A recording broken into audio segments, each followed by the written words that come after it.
a button and how vigorously. But Did you get Button Mummy's permission? Oh. Thank you but does like so much. but does like a body part count as an object to use the enlarge reduce spell? Just asking for me. Hello, internet. I mean, theoretically, you could use it on a corpse Wow. and then revivify it. Hey, hi, g'day, hello. Welcome to The Lawrights, where you get a brief insight into the truly cooked shit that's being said before I'm wearing bring us boxers, in not live. briefs. Hey, we're at episode 20 of this little campaign. It's been 20 months worth of Just lick your hand, doing Emily. this. No, but I did It's spit actually been liquid 19 straight months back worth into my mouth. because we had 2 sessions in September for birthdays. Can you do it again, please, Emily? The licking But make of eye hand contact. and slower. and Yeah, I harder. can. Hold on, wait 1 second. And you dribble.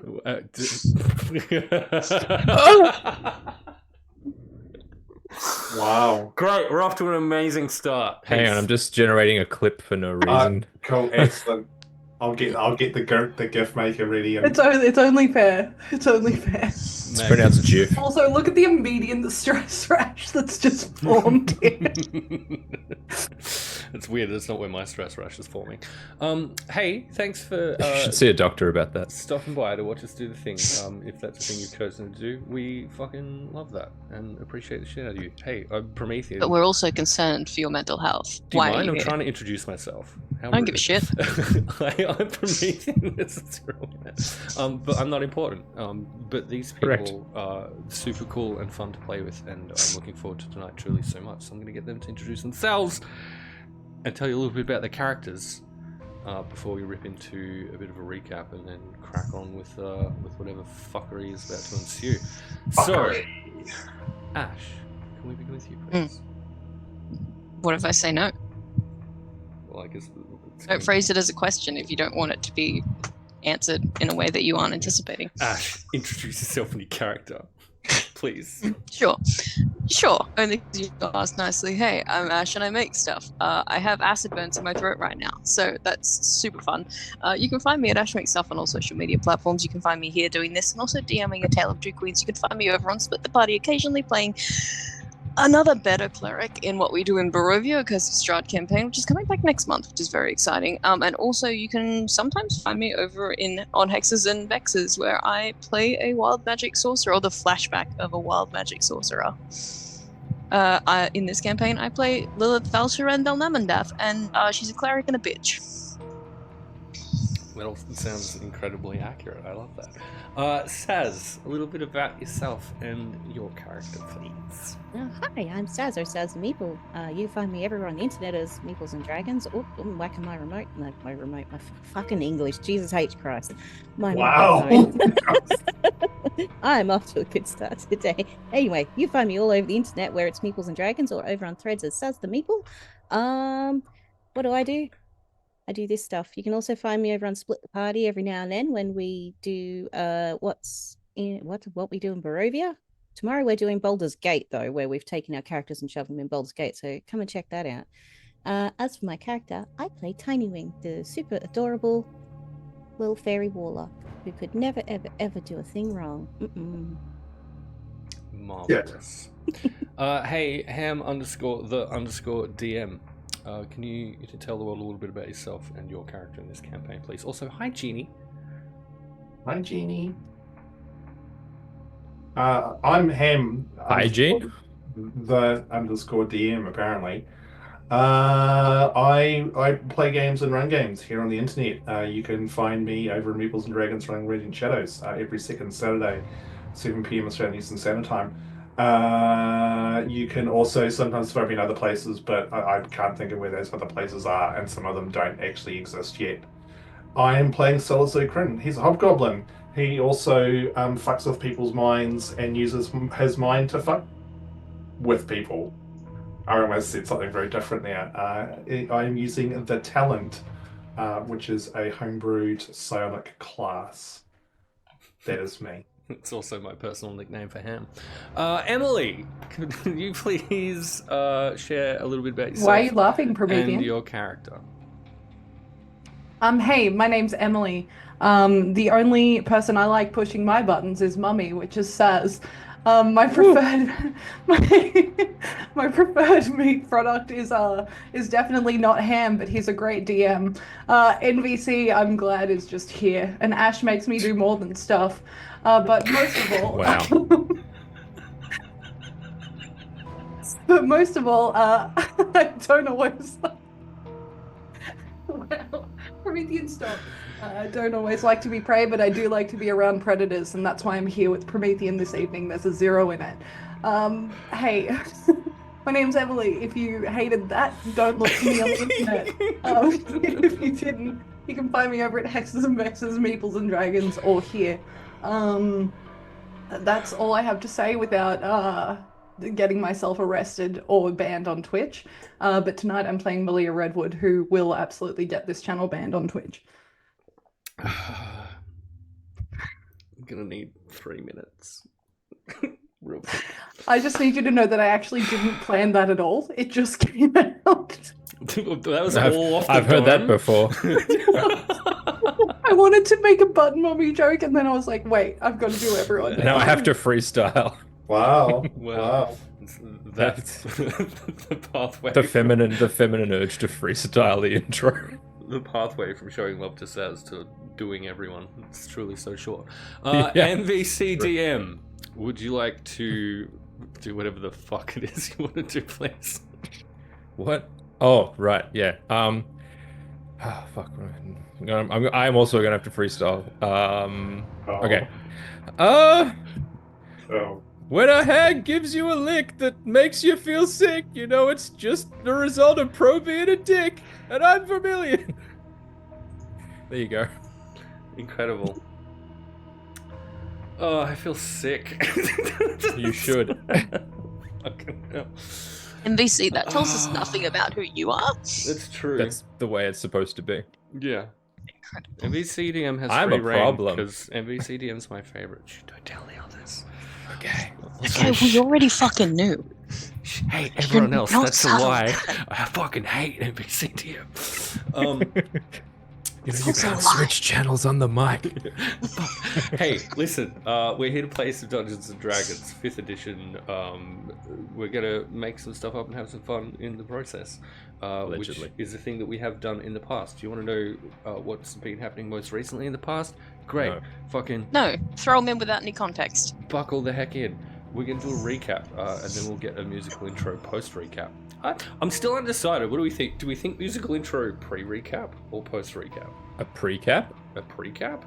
Yeah, I think it's a pre-cap thing. Okay, Well, great. it's a post recap thing. If you watch any TV series, they do the what happened Recap. last time. Then And they then do the Previously intro. on Sword of the Skulls. That's what I thought. Thank you. You're welcome. Can That you was the do- pre-cap. That was real cute too. I don't even need to say it now. Before settling in for an evening of rest following the confrontation with Palos, and the magical binding of the Fey spirit Yolnir, Lilith acquires the poisoned echidna quill, with which Palos attempted to poison her, and Tinywing uses her book to ask Maragorn, who was once Belcarith, if they were aware of her supposed claim to Fey royalty when they rescued the fairy. He responds claiming not to have known and added a warning that the fairy is being hunted, urging haste. Tinywing feels during this conversation that her patron has changed in some way. Donning their bog thongs, the party continue their trek toward the hag's domain, with Lilith and Vermillion discussing the items glimpsed by Lilith in her exploration of Palos's thoughts. Vermillion recalls lore shared in druidic circles of a trio of artifacts that match the description of what Lilith saw: a harp, a cauldron, and a mace. Said to be tools of an ancient power of nature in Sonder, arisen from the world itself in a time when the earliest explorations of the world were undertaken in a time of harmony. Vermillion shares this tale with the group, and Lilith asks the elf to check if the Claw of Malar is still in her bag of holding. It is not. Lilith fires a threatening message to Palos, who does not respond. With the contents of the bag of holding upended in the search for the mace, Malia takes the red ledger pilfered from Velkior's office. Feeling petty about it, Lilith recovers the dagger she had gifted to the rogue.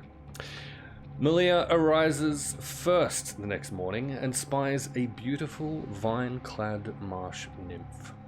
Malia wakens Vermillion, whose primal howl of wakefulness prompts two pale-skinned and fungus-ridden Maya moles to emerge from the shadows to the side of their visitor, who introduces herself as Venara, claiming to be an emissary of Mud-Eye Maggie, who has evidently become impatient, waiting for the party to arrive. Venara claims to have been sent to guide them to Maggie and seems unaware of the hag's knowledge regarding the party. Having been warned of the interloper's presence by Vermillion, Lilith emerges from her tiny hut disguised as a slightly more human version of herself. Following a tense standoff between the LNMA and Lilith, the group are encouraged to follow Venara through the Fabog and into Mud-Eye Maggie's domain. Salislo and Tinywing find themselves charmed by Venara's natural gifts as she leads them through the dank swamp, at which time the party realize that they're also being escorted by a troop of moth-winged, pixie-like creatures with fierce looks and drawn bows scanning the surrounds, ready for action. Protected by this escort party, our adventurers approach the hag's lair. A small dirt path leads to a mist-wrapped opening of a clearing ahead. Two blackened, weeping tree ants stand at the opening, and from each a dusk-thorn dryad emerges, allowing them to pass. Venara bids the party farewell and encourages them to enter. Approaching a stilted hut by way of a rotten wooded pier, Vermillion looks into a window and is beckoned inside by a looming figure within. Vermillion notes that the toads in the area are incredibly polite and well-behaved, which has not been his experience in the Fabog so far. Lilith notices the absence of the bog stench that has pervaded the journey so far, and that the tree ants and dryads at the entrance to this flooded area are now blocking the way out. Lilith knocks on the door of the hut and is welcomed in by a voice inside, the remainder of the party wandering in more casually. On entering the hut, the group notices a large, green-skinned creature laying at the hag's feet next to a small fireplace. Maggie herself hunches over in a chair, long grey hair hanging before her face, the tips of her hair dripping with muddy water. Just the tips. Her left eye is almost entirely devoid of colour, but is nonetheless imbued with an unmistakable feral intelligence. Her right eye is a deep, murky brown. For a moment, it seems to cry a single muddy tear, and it squelches distinctly when she blinks, one eye after the other. Her sharp and yellow teeth flash as she invites the party with a grin to partake in a cup of steaming brew ladled from the cauldron in the fireplace. Lilith conveys their mission to the hag and confesses that Darkhan the Oathrife was freed from his prison and likely escaped to the Shadowfell, recounting the events at Dr. Valkior's home for wayward children, albeit without revealing too much information about the party members or their respective talents. Lilith beseeches the hag's aid in reading the Scroll of Many Tongues to further pursue the Varel, specifically the heart of the Haven Tree. Salislo presents the scroll, and Maggie expresses surprise that both Salislo and Vermillion have survived its proximity. She asks Vermillion what it is that he would want from the scroll. The elf, hesitant to share with the rest of the party, whispers his response into Mud-Eye Maggie's ear, asking if the scroll could bring someone's family back from the dead. To which she replies, perhaps, but it would be such a waste. The conversation turns to Malia's task of seeking the heart of the Haven Tree. The hag suggests that she can help them read the scroll for a price. The group can perform a task for her or be tested. She offers a clue as to the nature of the task for the cost of a tooth. And on Lilith's offer of an entire box full of teeth that she had for some reason, Maggie, Mud-Eye Maggie, sucked in, who drops the illusion of the interior of her hut to reveal floor-to-ceiling teeth covering the walls, divulges that she seeks information on the whereabouts of her sister, Agatha Blacktoe. She gives the party a year to return with or send news of Agatha's circumstances that she might re-establish her coven, which she seems convinced will be required if the Varel are unveiled. Malia accepts the task, with Mud-Eye Maggie spitting into her large clawed hand and holding it out to seal the deal. Malia spits into her own hand, and clasping it with the hag's, the rogue... Can I specify that it was my left hand, please? You absolutely can. Malia feels a cold writhing through her body, and drawing her hand away, sees a single muddy eye in the palm of her left hand, blinking wetly back at her.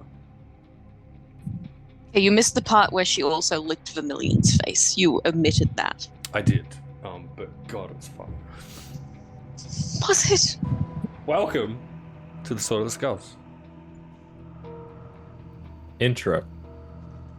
Musical intro, please. Figure out. I'm holding it backwards. Nice. Magical. What? Perfect. Incredible. Down on to the floor next month. What the fuck is a coven? Literally, NPC and I immediately messaged each other like, did he just say? Listen, I need you to know how truly dry my mouth is currently. And That's not. I don't understand how that's Shut an up. excuse. I'm struggling to make words happen, and that's fine. Leave It's me okay. alone. No, just, you always- just you spit always in your refer hand to it and as then COVID. swallow it.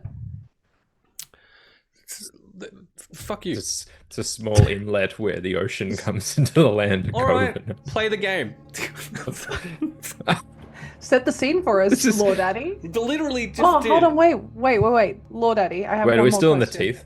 Is the house still teeth? You were still No, in no. the teeth house, yes. Okay, I have a outstanding. genuine question. Mm-hmm. Did you get a thing the other day? Did I get a thing? Like a Yeah. tooth? Like on your arm? Oh, yeah, I did. Hey, do you want to see it? Yeah. Yeah, Just I see do. it? Look at that. Yeah? That's courtesy of a bunch of you rad human beings raising $3,000 for charity. Right. You should probably show that when we play the campaign that it's directly from. Yeah, that's fair, I guess. Yeah. Okay, great. Meanwhile, Continue. hey, guess what? You're in Hag's hut. Malia, you've just spied a muddy eye on your hand as a consequence of sealing this deal with Mud Eye Maggie. I say nothing. Truly? Okay, great. Wow, that's really going to improve your hand-eye coordination, Malia.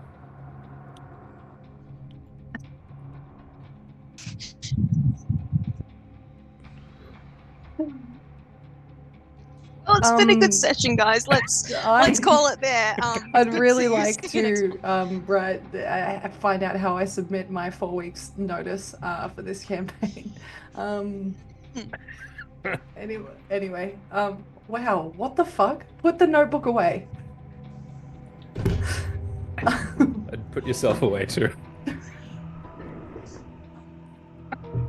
Hey, it's Guys, Bro's tattoo. this is serious D&D. Since when? I have several additional questions unrelated to your coven. Ask your questions. Okay, what do you know about guys in bags that steal stuff? What kind of bag specifically? Oh, like this bag. You just like grab it off my hip because I 100% took it back from you. Yeah, just like yank Lilith over by the bag. Just completely off balance. Yeah, that one. You know, bags that are bigger on the inside that you put stuff in. Me. Sorry, mommy. Then, do you know about guys in them that steal stuff and where they take it?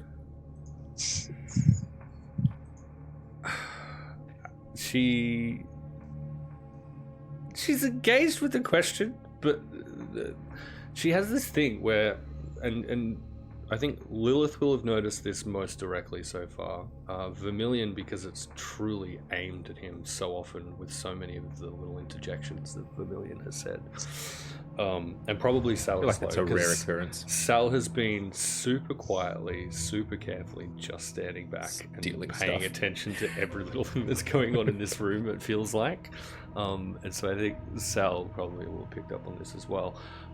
She's interested, but so truly exasperated with the existence of this being that's asked the question. And once again, rather than Join the party. rather than answering directly the questioner, she turns to Salislo and gives the answer to him. I feel like she's still looking at me, at least with that one eye. I rarely trouble myself with things outside my domain. I have a very specific role in this place. you see. Is it keeping the frogs polite? It was toads. It Whatever. was the toads. Sorry, the toads. Making sure they've towed the line. Fuck's sake. Make a wisdom saving throw. Absolutely justified. Wisdom saving throw, eh? Mm-hmm. That's a 13 plus 7 isn't dirty 20. Mm. Okay, great. Love that. Hey, enjoy your 1 hour of being cursed for a minute. 1 hour of being cursed for a minute? Well, 1 hour of being cursed. You will not be able to cast spells with a verbal component for the course of an hour.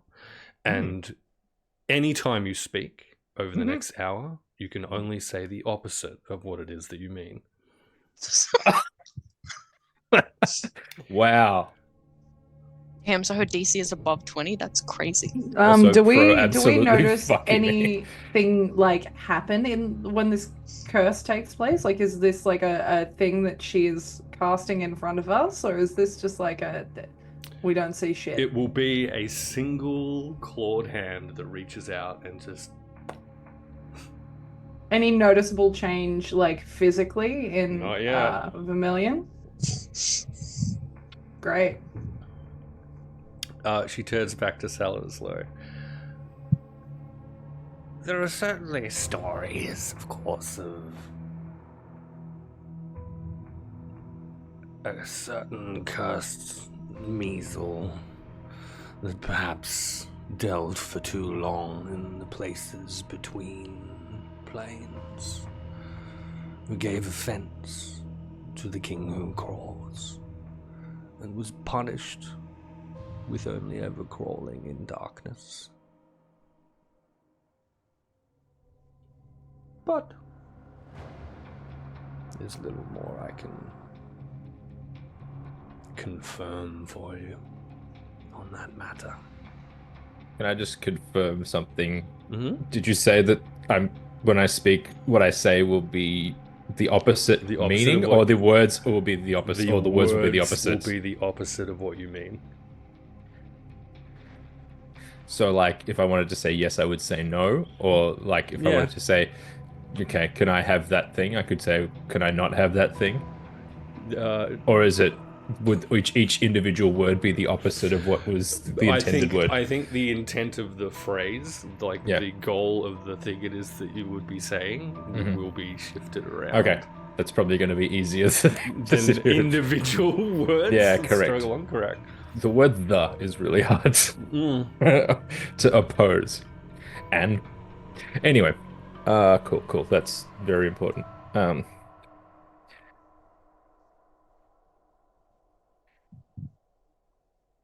You did say questions, plural, so feel free to ask any other questions that you have. Yeah. Just realized I was muted. I wasn't sure if Vermillion, like, were you about to try and say something, or? I was just trying to, like, because now I have to do it in my head to think about. Okay. Sal will go, thank you for the answer to that one, Maggie. I apologize for my companion's somewhat brutal approach to questions at times. Does anyone else have anything that they need to ask Maggie before we... Oh yeah, I got something. Right. Hey, how often you tuning into this hand scenario?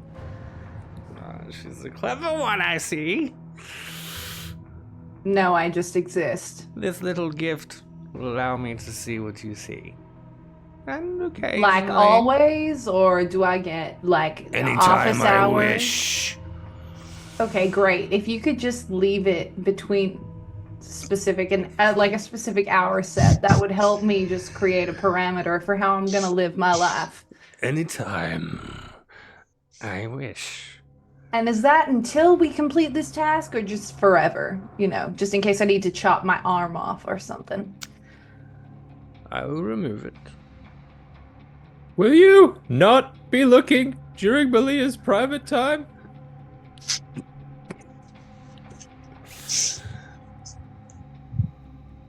Correct. Can I maybe just find you a glove, Malia? Maybe.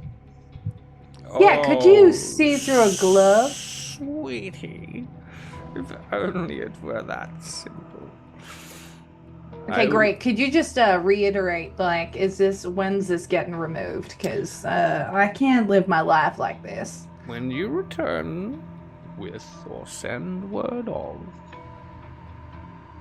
my sweet dear sister's circumstances, and help me to re-establish my coven and or coven, depending on the grammatical influences of your particular region, then I will no longer need to keep track of your progress. Great. A reminder, 1 year. That is truly so much time. Do you know how much shit I get done in a year? I mean, to be Truly, fair, so little. like a year's actually kind of like, depending on how far we've got to travel and stuff, a year could be not that long at all. It didn't take us a long time to get here. No, but we are. Vermillion, could you what? No, wait, hold on. Does Tiny, do you have any questions for Keep Maggie? talking, Sal. Do you? I don't have to ask any more questions. Does she know? Do you know the stories about the Amethyst Queens? She, again, and she had done this previously when speaking about adventures, spits on the ground at her feet. That's so sanitary.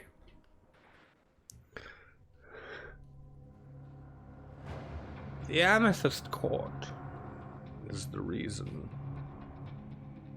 that I remain here and only here. Without their influence, I and all the spirits below would in fact be free. But I thought the court was gone. Oh, I'm sure it is. Then why are you trapped here if it's gone? There are those of us that must remain. 3 by 3, 9 by 9.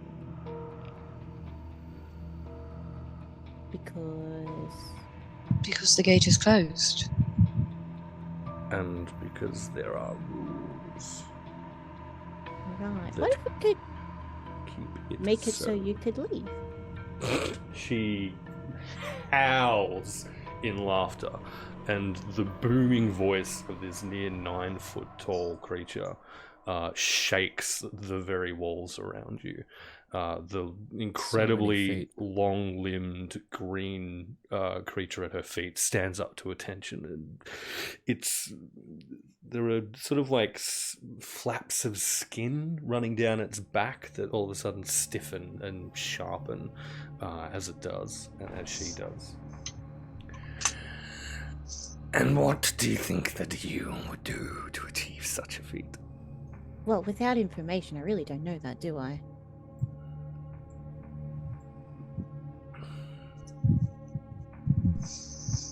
Secure me the knowledge of my sister's circumstances. Complete my coven. And perhaps we can discuss a future other than our inevitable demise.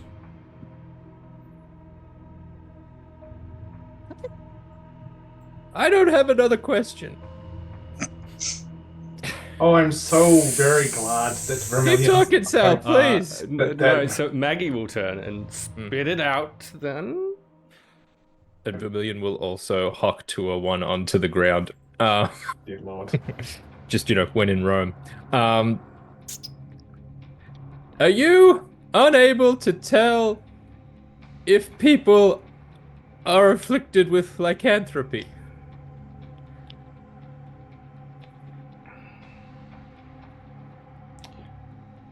She kind of again leans. Like say two people didn't get afflicted with lycanthropy, would you be able to tell?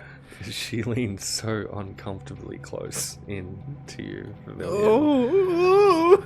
And the bitter, dry, cracked tongue once again snakes out.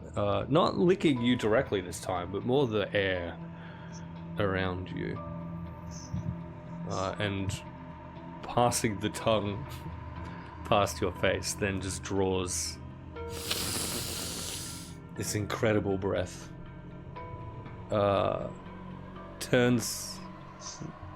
Steps back, I guess, so that you can actually make eye contact, and just gives a little and reseats herself in her chair without answering. I am so comfortable right now. In your head, Vermillion, you're just gonna hear, are you having a stroke? What's going on? You can't reply telepathically, it's gotta be out loud.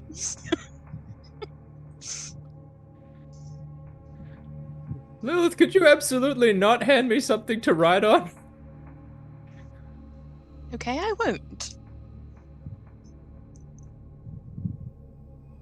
Well, this is going to be nice and easy.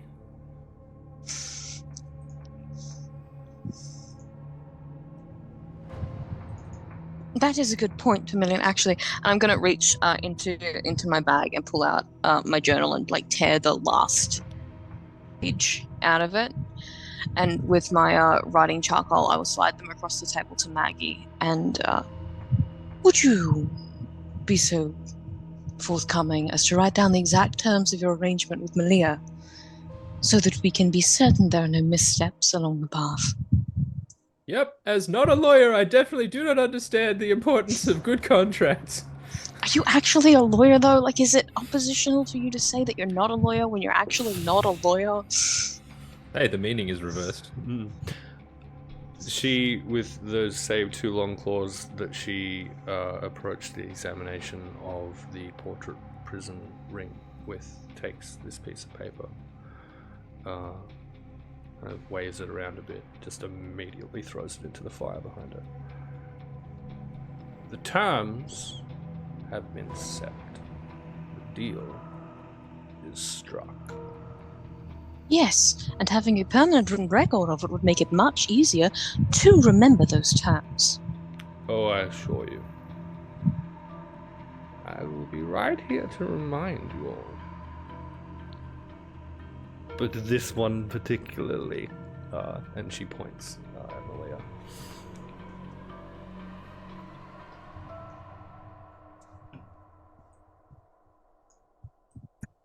Are we done? Can we go? We absolutely cannot go.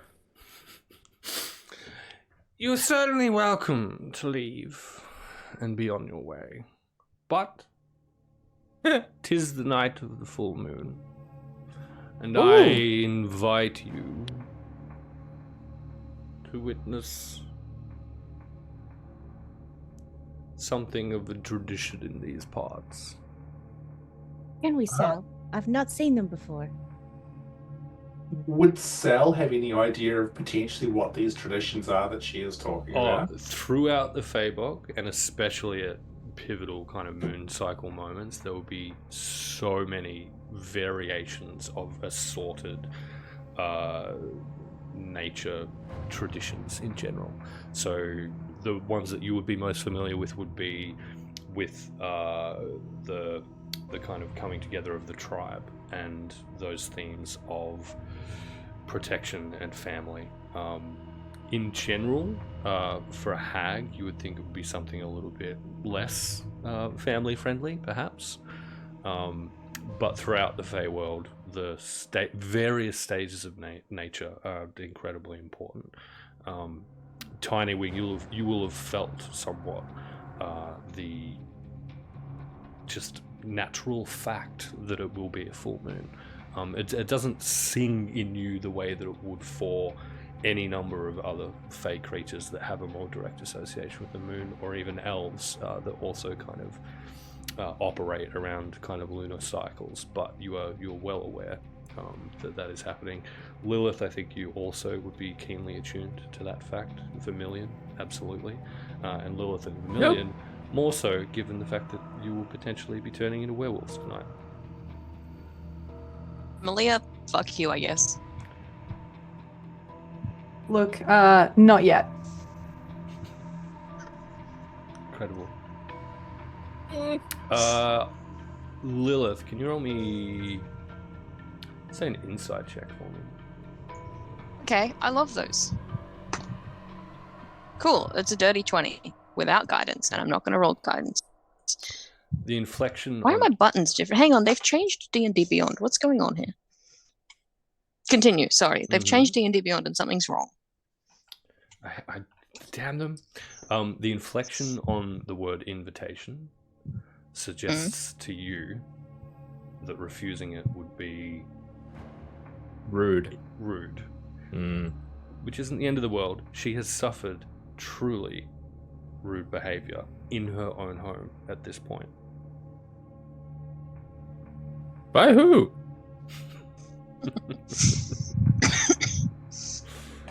I think honestly Lilith would have perked up at the mention of an invitation and just very curiously been like, a Sabbath?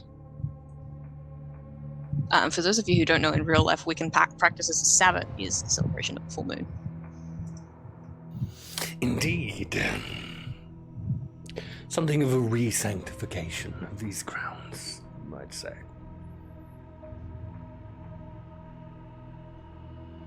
I feel like it would be rude I of us to think- decline such a lovely invitation from you, Maggie. What's the difference? Yeah, She I can see think me in wherever I go anyway. I would hate to spend one night here where the toads are polite. Vermillion, Yeah, I think Lilith turns around to the group and just hands clasped is like, we're staying. I already You asked to could, stay. Can we stay? Please, you please, could please. you could take a leaf out of Tiny's book and say, "Please, Lilith." I'll say it for her. I don't care. Please, can we? I would be truly honored to leave.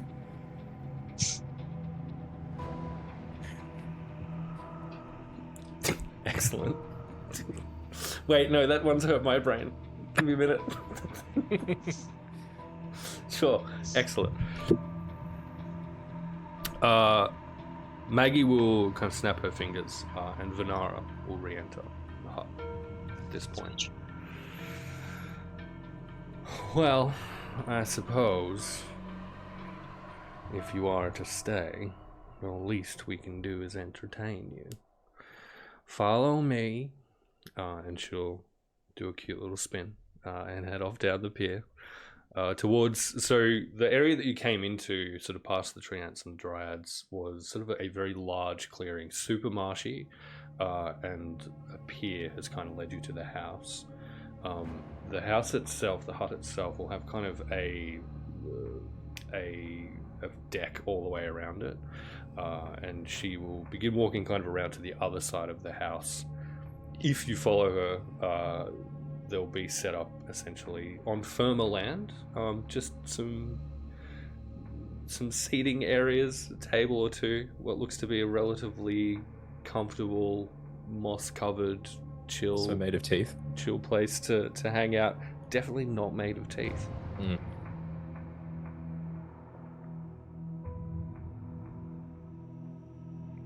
Sal will go and find himself a little comfy spot to sit down.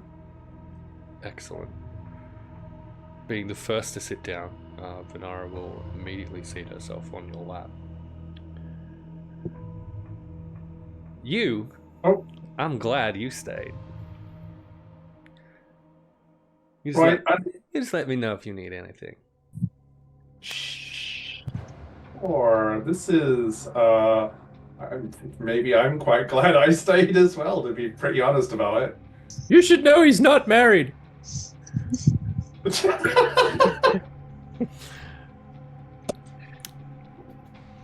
I mean, Vermillion's correct. I'm not. Well, I mean, technically. Oh God, I don't know. You don't know whether you're married still or Oh. not? I mean, I suppose technically she took the ring back, so technically I'm probably not married anymore. I mean, I feel like we weren't. I mean, it was kind of a technicality anyway. After we broke up, I just still kind of had the ring, but just Vinar, can you maybe not squirm like that? It's making me feel a little bit, uh, um. Oh, look at those pretty stars up in the sky. That's a beautiful night tonight, isn't it? Gosh. It is still late afternoon Yeah. at this Yeah. point in It's not the time. late afternoon. And the statement still stands. Yeah. It's just those Okay. stars are really quite. Great. Hi. Right. Well. She will stand, and she'll kind of direct the small pixie-like creatures that escorted you here, in such a manner that they'll bring kind of some snacks over, what appears to be an assortment of drinks, most of which seem to be fine. There's what looks to be just perfectly safe and clear water, and also some kind of Why alcoholic you got to beverage. say it like that? Some kind of alcoholic beverage that appears to be some type of like buried wine. Like it was dug up out of the ground? Buried? Why was it buried? Yeah. I'm not asking questions. I'm drinking wine. Let's go. Excellent. It's super. It's spicy. Like that is the first thing, Malia, that you will notice is the moment it touches your tongue. It's like it dances across your tongue. Hot and peppery, and surprisingly refreshing. Great. Down the hatch. Sal will absolutely join in with the drinking of the wine. He'll also let out a somewhat disappointed "oh" when Venara gets up and moves away as well. Excellent. Venara will inform the party at large. Vermillion sits in Sal's lap. Hey, hold on, Yes. yeah. Yes. Worry, buddy, you don't have me. Right, this just suddenly got very, very awkward. Vermillion, would you mind maybe not sitting in my lap? I mean, you're an interesting individual, but just this is making me wildly uncomfortable. Why aren't you carrying a dagger in your pocket? I mean, I like to think of it more like a truncheon personally, but that's just me. Look at those stars up there, Vermillion, aren't they pretty? It's And that not Sal's late just got- afternoon. Sal's just got super low blood pressure and he's just seeing stars. So all these people keep just sitting on his lap and cutting off his circulation. I don't know if they're cutting it off. Just redirecting it, really. And so over the course, whilst this banter ensues, and so whilst all of this is happening, effectively you'll be taking a short rest at this time, whilst just chilling out and hanging. While bantering, I guess, Venara, Malia will sit next to yourself, also with a glass of this berry and or buried wine, and take a little sip. So, y'all have been sent off to find Agatha. Nope.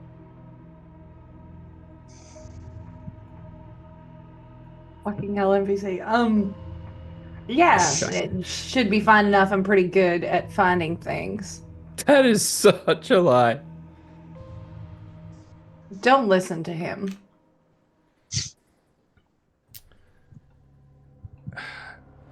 Have any of you ever traveled that far west, all the way over to the Wormspine Mountains over there? Up in all that cold and that ice and snow? Absolutely. Sorry, I recall last session, didn't she tell us it was in the north? Northwest, yeah. West. North and west of where you are. Listen, the cold doesn't scare me that much. It just means you've got to conserve body heat, right? I wouldn't know. I am bound to my environment. I am a creature of nature itself. Cold.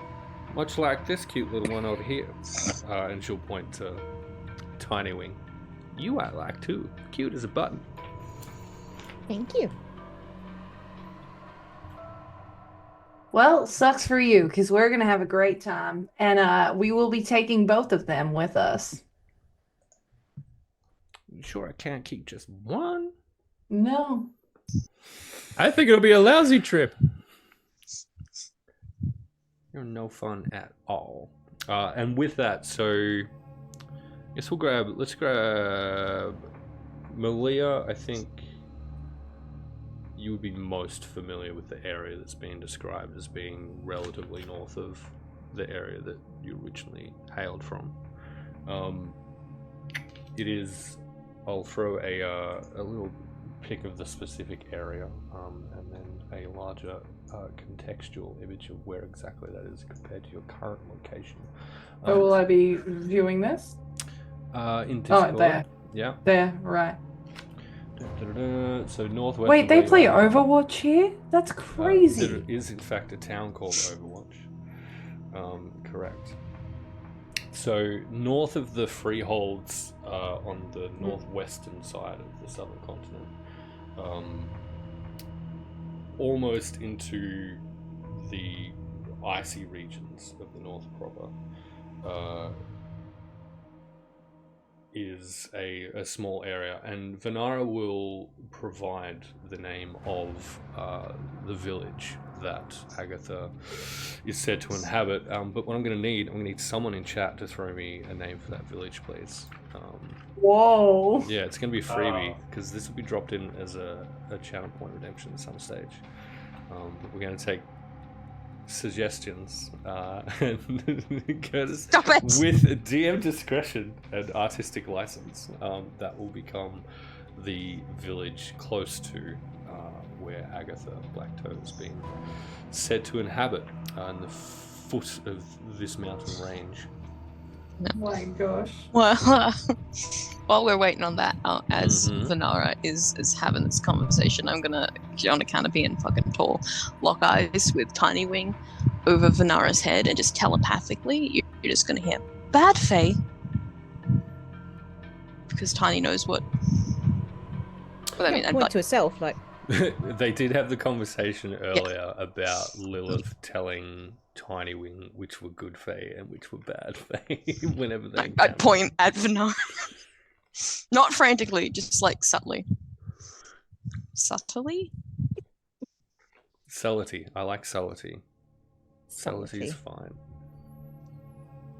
And with that message, I think the probably 3 of the Aridni Tinywing, the moth-winged critters with their bows and arrows that escorted you in, will sidle up next to you. You know, they don't have a lot of many similarly sized friends in this area. I don't have very similarly sized friends, so everyone's bigger than me. Aw, that's real cute. I cast enlarge on Tiny. No, I'm just kidding. Cast reduce on Sal. Oh my god, can we? It doesn't work. You're still on my lap, so. Yeah, and then he'll just It squash. might cause you to be Just- dead. Marvelous. They just sort of chitter-chatter with you for a bit, Tinywing, in Sylvan specifically, which to those who don't speak Sylvan, I'm not sure which other members of the party do. Marvelous. Everyone except Malia. I feel like that's becoming a common theme in the last couple of sessions. It's like, I'm all the the magic Jonan of the users. campaign. Not Malia, is there anything she can do? I She can bites. slit your fucking throat if you don't shut up. What dagger? I took it. No, bold of you to took think the I one wouldn't that I've enjoy never that. used is what you did. They begin a conversation with you, Tinywing, specifically beginning in Sylvan, which to anyone who doesn't speak it sounds almost like like tiny little bells on the wind from your perspective. First question. Who are you? I'm Tinywing. Who are you? I'm Flit. Flit. Oh my god, that's an adorable name. And Flit will grin, and this grin is wide. And Really too many teeth. Flit's teeth are sharp. Sharp, tiny little needles, and there is one specific tooth missing from this grin. How many people have you killed? 27! I haven't killed anyone. Good. And Flit will kind of look up and down. I think we can be friends. Would be nice. I like friends. Do you want to write your name in my book? You have a book? I have a book with friends' names in it. Can I see your book? She'll pull it out and hold it up. It's my book. Just kind of fly. Don't touch my book, though, please. Fly. I wouldn't touch it. Thank you. It's not my book. No, it's my book. Just kind of fly a little bit closer in. Just examine it, top and sides a little bit. What does it do? It I don't know. I've got some friends' names in it, and sometimes when I write in there to them, the words they just disappear on the page. And then, if I'm really lucky, sometimes my friends will write words back to me, and they will just appear on the page. We're It's friends. very cool. Do you want to try? With your name? Yeah. Sure. She will pull out a little. I don't know, what are we using this? It's not pens, probably more Quill? like a quill, yeah. Yeah, I guess. A bic. Yes. And she'll Branded Sharpie. Yeah. she'll just Sharpo. turn it around and hand it to her. You just write here. I write. You write. I You write. I don't know how to write. It's weird. Whatever your mark is for your name. Tinywing has the death note. I Fucking hell. think Flit will take this writing implement then. And so, have you written Flit's name in the book as part of this conversation, or no? You're handing over the book to be written in? Flit needs to write their own Gotcha. name. Okay. Not entirely I'll hold the book sure. so they can write. Excellent. They'll take the writing implement kind of in two hands, like it's a spear, and just kind of like stab it a little bit, and then just give it another two little stabs. And so Flit's name that appears in this book is essentially a It's very the intent, really. sharp line and two kind of small dots next to it. Yeah, I'll bet. So Flit's a doctor. And she'll hand the writing implement back to you. And then Tiny will, with purpose, write a little "Hello, Flit" in her book. To mark off that spell slot. And Flit, flying, hovering in front of you, will all of a sudden just like step back. I heard that in my head. Very cool, right? Do it again. I can only do it one more Do it time again. today. Do it again. Do it again. Do it again. Do it again. As long as you understand, it is the last time I can do it. Do it again. And then I have to rest. All right, I'll do it again. And she will write. She will write, "Hello again, Flit." And Flit gives a little laugh and kind of does this little loop-de-loop fly around. That was fun. You're a good friend. Oh, thank you. I think you're a good friend too. I am a good friend. Do you have other friends? She'll kind of look around, and at this point, I think the other Aridnes have sort of scattered off, obviously spying on the rest of the party, and just kind of making sure that they're aware of what's going on at all times. The others don't really like me. Why not?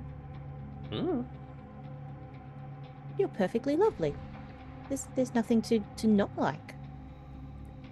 Thank you. You're welcome. And she'll turn around and kind of look at the closest Good pixie assassin. Aridne to the two of them, poke her tongue out, and then back to Tinywing. And yeah, so short rest over this period.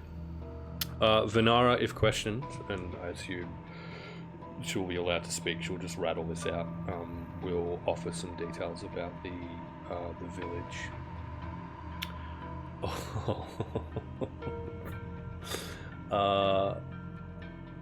No, none of those. Absolutely none of those. Eeny, meeny, miny, sure. Of Owl Talon.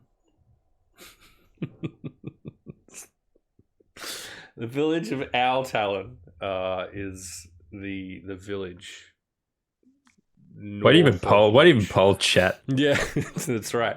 North of which Agatha is meant to have led. Venara will also explain. You know, she's been missing for years. It's been like at least nearly a decade now. Since anyone's seen or heard Unlike from her? Sal's dignity. Vermillion, could you shut the fuck up for a second? I'm actually trying to complete this quest. I'm the one with the eye in my fucking hand right now. I am truly so comfortable with that hand eye. Well, it's only really Maggie that speaks to her, I guess. They're, you know, like sisters or whatever.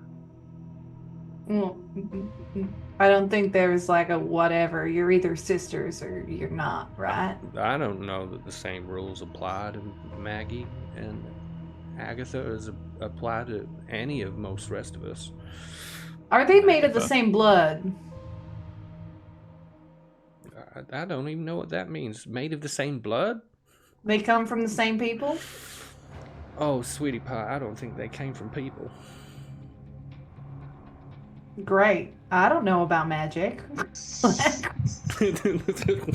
Malia's go-to default response, I'm just an unmagical girl. I just stab shit when it gets close to me. She'll look Malia up and down. Don't turn me into I'm just a girl. Didn't. Too late. Yeah, truly so late. Because I'm not just a girl. She will You're also a girl. look Malia up and down. I get the feeling that you'd be pretty good at that, actually. Nope, terrible. Also, Lord Daddy, please just hit me when it's been an hour so that I can talk normal again. Yeah, hey, why do you think this conversation is dragging out truly so long? For your own sick entertainment. Correct. Oh,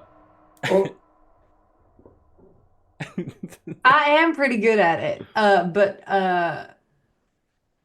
anything else you can tell us that's gonna help us on this journey? Well, I'm not here to help. I know. I'm just killing time until our friends arrive. Okay, so tell us about what this full moon situation's gonna be like. Well, it varies from time to time. There's often a lot of blood, a lot of nudity, a little bit of screaming every now and again. And if we're lucky, maybe a little sacrifice. Well, you had me until sacrifice. But interesting. Looking forward to it. I mean, Sal will pipe up again. I mean, to be fair, it's pretty standard for these sorts of parts and for the Fae around here. I mean, I've been involved in that kind of thing as well, back from where I'm from, so it's just what you do. It's like celebrating the new life and all that kind of thing. It's actually can be quite enjoyable. Darling, all I know about the full moon is that it makes the taverns more busy. That's it. I suppose that could be fun as well if you like going to taverns and drinking lots of booze or whatever you do there, but I mean, being out under the full moon, under a clear sky, just sort of letting yourself be one with the world, it's really quite invigorating. Well, maybe you can show me how you can be at one with the world, Salislo. Look, I mean, maybe I can. Since you know so much. I've never claimed to know a lot. This is just part of the people that are from here, and I'm one of the people that are from here, so... Great. Wasn't an insult. I didn't take it as an insult. Tell me more about these taverns. Which one? What are they? What do you drink? How do you stay hydrated? The poisonberry wine.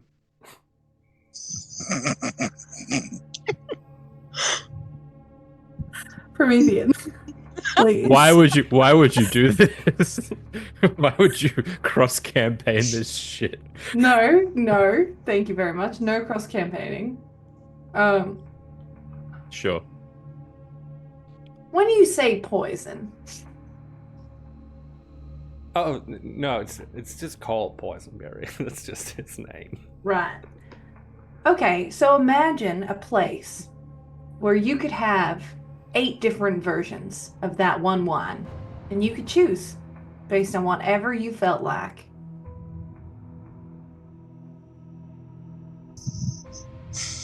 She's clearly taking a great amount of effort to imagine this scenario in her head right now.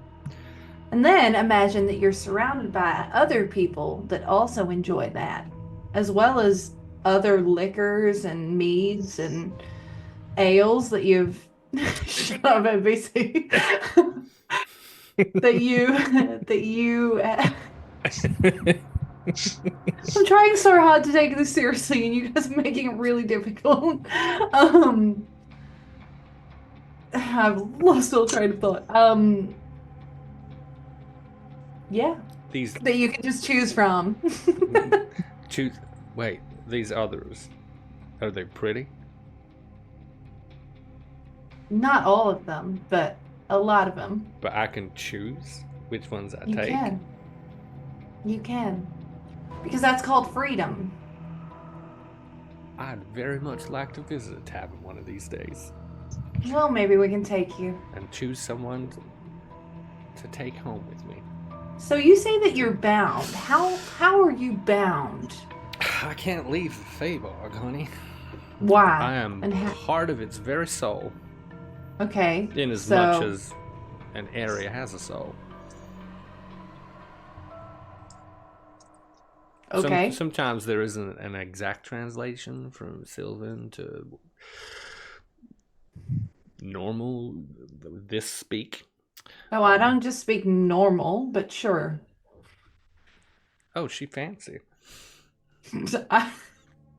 Fucking hell. Good grief. And she will throw out in Elvish. Do you speak Elvish? No! I look at her with confusion, but I start speaking Undercommon. And I say, I don't know what you just said. Her face changes immediately to a sense of distaste.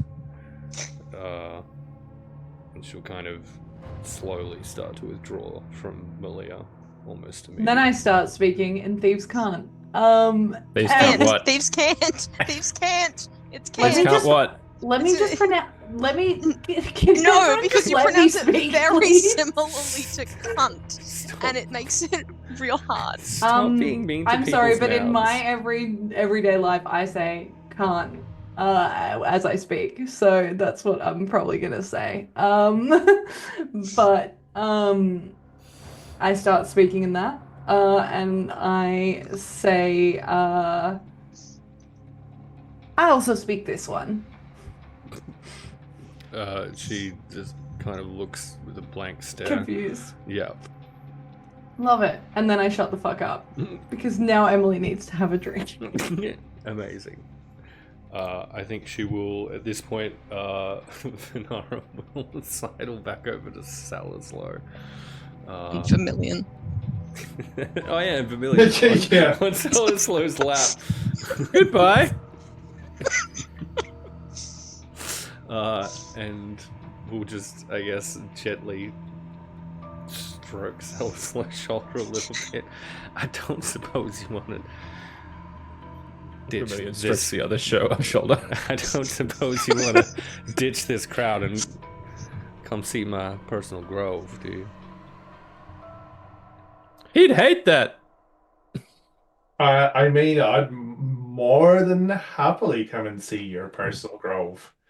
And Sel will absolutely definitively try to remove Vermillion from his lap. Strength. Strength. Yeah. Are you Opposed are strength. you contesting the unlapping? Yeah, I'm contesting the unlapping. Incredible. No. I also don't think I think you've probably got an advantage on that one. Let's see. This is gonna be, we're gonna be raw dogging it. I rolled a 3 plus 1 is 4. I rolled a 15. Sal is very determined to remove Vermillion from his lap. Hey Sal, describe how you remove Vermillion from your lap. Please do. I'm just doing Lord Daddy's job for him. Two hands on the shoulder, just literally shoved off, and then standing up quickly. Right. Ow! You'll be fine, Vermillion. Venaro. Oh wait, sorry, the intent is backwards. Oh!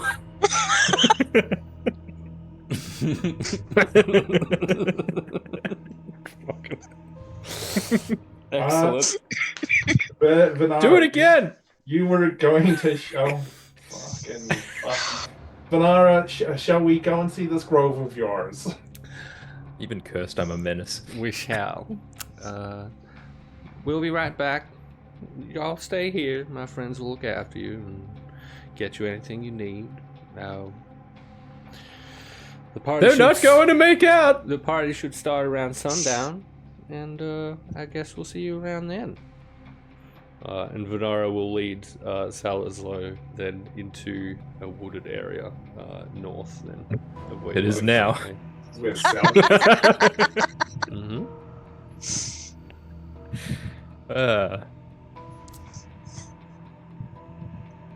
Leaving the rest of the group behind, Sal, you follow Venaro into this darkly wooded area, and she is so gracefully able to move through this area. It is truly mesmerizing to watch.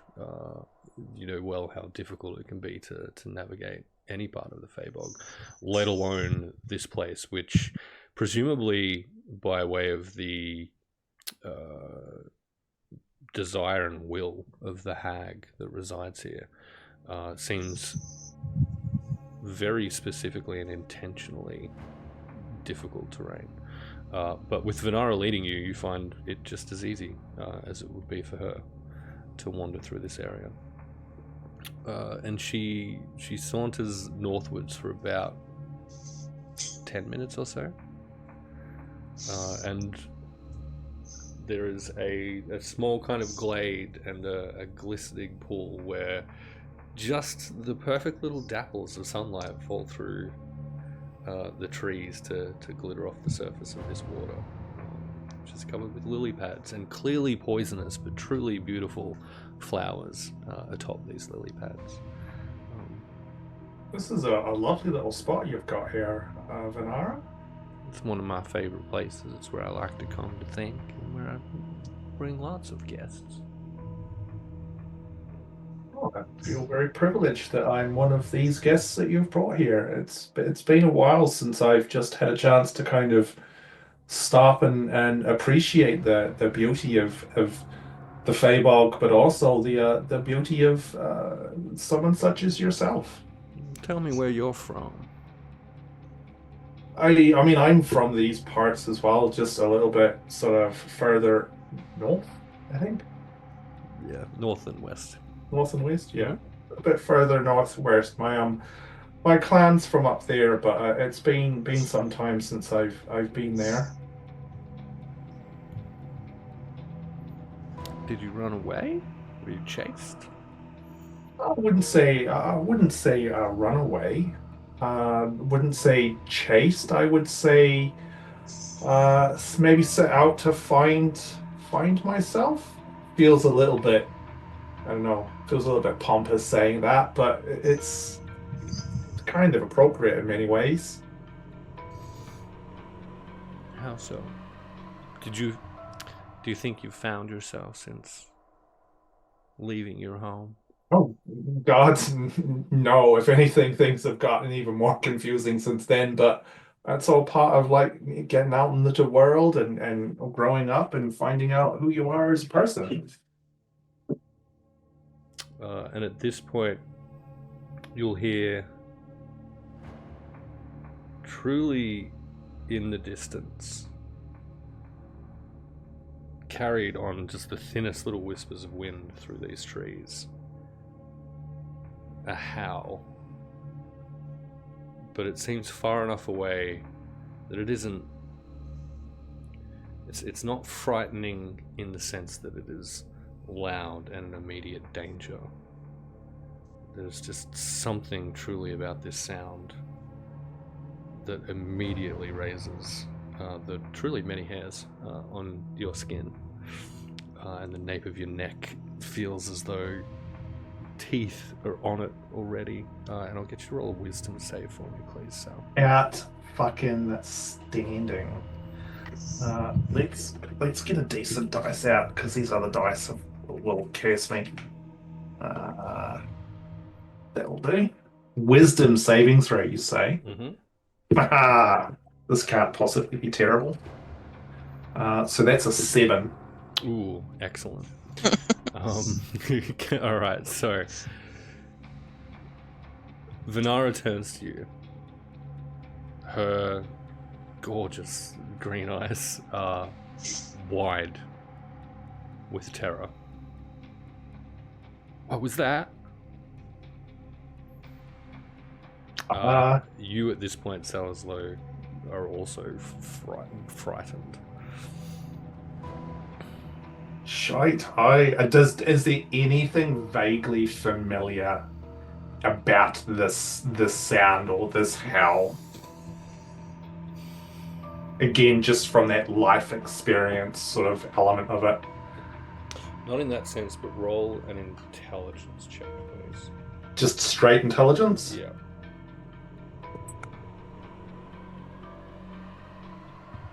So that's a natural 20, so that's a 25. Nat fucking 20.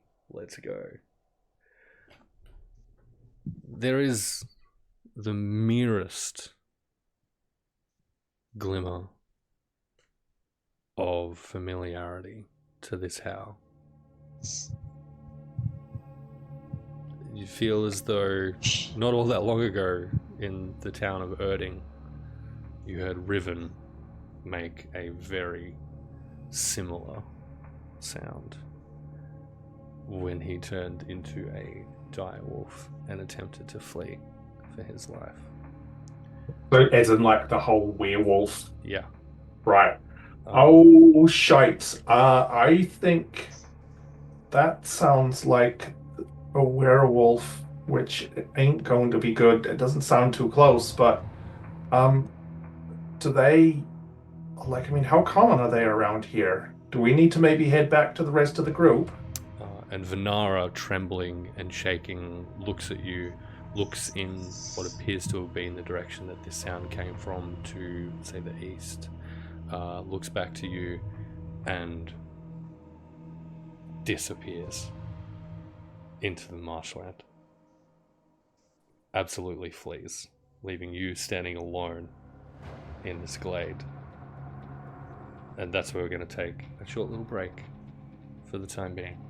There's the slightest little themselves. Marvelous. This is Can I fine. just Jeez, you just try and get laid, and then the fucking werewolves turn up, and it all goes downhill. the zombie werewolf? God fucking damn it. Hey. Can Yeah. Can I just say Lilith spent that entire time just eavesdropping on everyone else's conversations and laughing to herself? Yes, you can Excellent. absolutely say that. Little sneaky you. Because she speaks most of those languages, so excellent. Marvelous. just people asking if they can understand each other. So, do you speak this language? All right, Almost hey, like there's a need for a common language. right? We're gonna take a, let's say, 10-minute-ish break. 20. Grab yourself a little refreshment, have a stretch, get up and walk around in a cool little circle, do some star jumps, go mine some gold, if you like. Moisten your hand, eyeball. Yeah.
done. Hey, we're back. Ah! Hi. Whoa. Oh, Vermillion's awake. Hey, we're back. We're here. I'm up. We're playing some Dungeons and Dragons. Ash, if your throat will allow, would you like to do a chaos recap of Oh. the session? Oh, wow. So far? Not after you say it like that. Yeah, I hear what MP said. Not if you say it like that. Cool. Mudeye Maggie was not very forthcoming about the true terms of our arrangement. Oh, Malia's arrangement. Malia's now got a hand eye, maybe, but it's sort of also implied that Maggie's going to see out of her regular eyes as well, so she's kind of fucked no matter what. Vanara's not very good at social stuff. Salislo maybe makes a good seat. Tinywing made a new friend. Salislo almost got laid, but alas, here we are. Correct. Did I miss anything? I think that pretty much. We're staying for the Sabbath. Anyone think anything else needs to be covered? Specifically, I want to hear more about the salad bar. Yeah, Salislo's jaunt into a secret glade north of Mudeye Maggie's hut. Not the euphemism I was anticipating, but Yeah. sure. Yeah, So is that what we're calling it now? Vanara's secret glade. No, I generally should have made the secret glade south of Mudeye Maggie's hut, though, shouldn't I? Too bad. Here we are. Well, I mean, Mud-Eye Maggie. North makes sense. Salislo and Vanara both. Vanara being the Elena May guide that led them to Maggie's location, have heard the truly distant yet nonetheless terrifying howl that has stricken true fear and terror into them both. Vanara has immediately decided, well, fuck this guy, and bolted into the depths of the swamp beyond. And Sal... Yeah, and of course This she had is- time for both. This will be in almost the opposite direction from which you came. So she's running away from the, I guess, relative safety of Maggie's hut and your cohort of friends and or acquaintances. Right. Not what I expected. And he will turn and just fucking bolt back towards where the rest of the party is. Yeah. And a couple of minutes into that journey, and I think, again, you're familiar enough with the Feyborg, and having traversed this area kind of in one direction already, I think you can generally avoid the dangers that are inherent in this location. But a couple of minutes into this bolt back towards where your friends are resting, you'll see two of the Maya moles that had previously accompanied Vanara, the fungus-covered, long-toothed, carnivorous-looking dog-like creatures, bolting in the opposite direction, out towards where this howl had come from. And they are truly so fast, like blurs past you as you cross each other's path and run in opposite directions. Right. Yeah, he'll clock it and he'll just keep going as fast as his hobgoblin legs will carry him. And you make it back successfully to where Malia, Tinywing, Vermillion, Lilith, a bunch of the Aridni moth-winged pixie-like creatures are all just hanging out, eating grapes and drinking wine, snacking on biscuits. About an hour has passed. So at this point, Vermillion, your curse will be lifted for the time being, and you'll be able to talk straight again. Or bent, if you prefer. Wow, guys, thanks for noticing that I wasn't speaking properly. You fucks. I very obviously asked you inside the house, Vermillion. Don't go throwing blame around to people who did Yeah, and I notice. asked you for something to write with, and you didn't give it to me. You did not. You asked me for something not to write with. Yeah, that should have been your first clue. You Anyway, considered- I'm all normal again now. Wow, is that Sal running as fast as he possibly can again? And Didn't Sal will mean like come. Sorry, go Ash. Oh no, you're good. Okay. You're good. I'm So, just glitching again, I Sal will think. kind of like come skidding into the area, puffing like, all right. So I was out there with Vanara and like checking out her glade, and then there Was was it that? Was it really- that bad, Salazar? no, it's wrong. No, That was they awfully howled fast. like with the dire wolves, like the werewolves that bit you guys, and Vanara just took off. There were And dire then wolves involved. What the? the werewolves we saw back at that little muddy village, and then there are the two little fungal dogs. They took off towards them anyway. I think there's a bunch of werewolves potentially coming this way, which might have something to do with the full moon. And maybe this is all just a bit of a terrible trap, although that would seem a little bit silly for Mud-Eye to ask us to do something and then set up a trap for us. So that probably doesn't make sense. Either way, I'm pretty sure that there's some werewolves that are heading in this way, so we should probably get prepared. Maybe get together our gear, maybe think about if we should go somewhere else, if we should find some cover. Maybe we could go back to Maggie's place, maybe we could stay here, maybe climb a tree. I don't know. Can you take a breath? That was not Several, maybe. that was not what I was expecting when I went out to look at Vanara's glade. Can you find another way of saying that, please? When she took me to her special place and No, she was keep going trying. to show me Nope. I Maybe in your head a few times, she buddy. was going to let me dip in her Do you pond. mean her There shimmering was pool? a pond, and we were going to take a dip. Is that what? I'm not sure what's. Lilith, roll an intelligence check, please. Oh, the thing I'm good at. Cool. Fucking hell. Where is it? 12. Okay, so it occurs to you, Lilith, that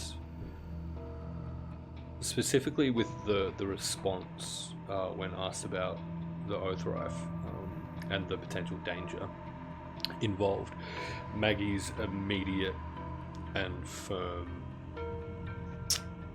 assertion that he wouldn't dare come to this place, and your general kind of feel for Mud-Eye Maggie herself,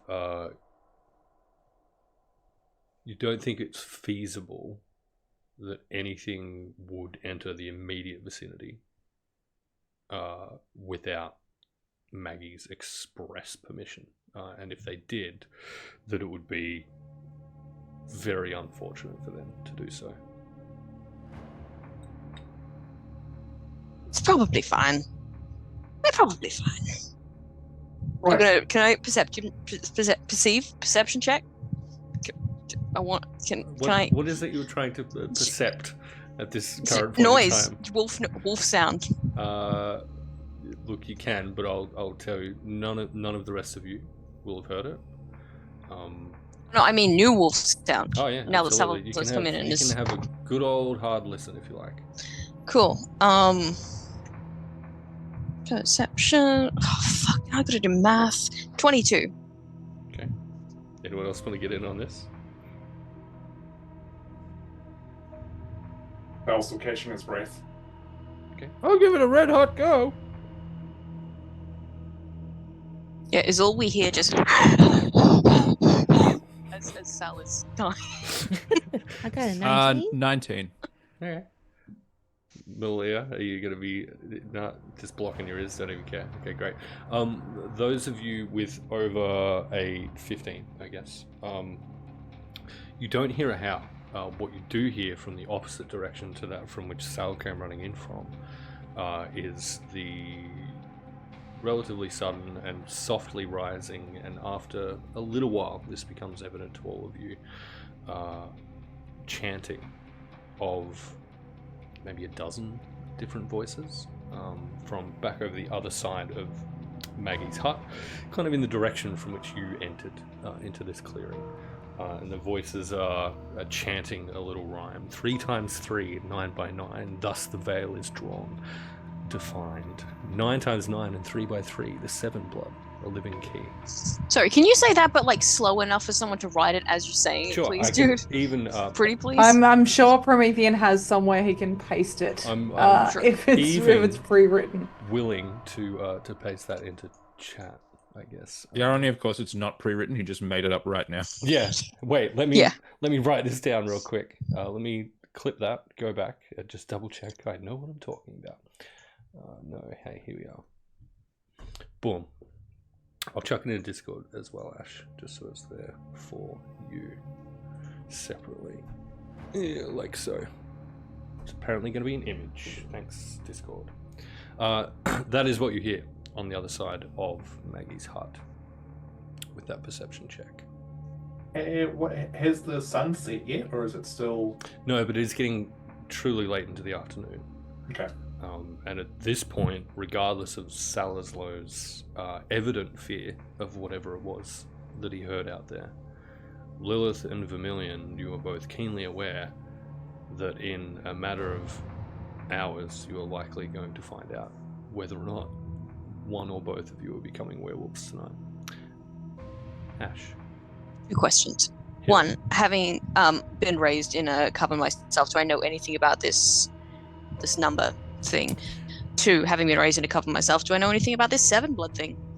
7 blood. Okay, so I'm gonna get everyone just to roll a d20 for me. Like a nondescript Mhm. D20? Yep. Okay. 14. Oh my god. 5? Really? Okay, great. A 1? Incredible. NBC. 12. Brilliant. This actually kind of makes sense. So Lilith and Vermillion, you will both be aware that 7 blood is one of a number of terms that refers to the 7th child of a 7th child, with which there is any number of myths and legends and lore that surround those circumstances. Most typically in stories of ages past, where there has arisen a sorcerer of particularly great power, or something of that nature. Vermillion, in Sualandrel's history specifically, there will have been a mighty and noble wood elf that was the 7th child of a 7th child that effectively pushed back a force from the Underdark that threatened to tear down part of that great forest in part of its history. Lilith, from your perspective, the thing that has been conveyed most to you is the raw, immeasurable potential of power that such a being can hold for any number of purposes. Mhm. And the math thing? Oh, sorry. Go. No, you're right. Keep going. The general 3x3 thing, I think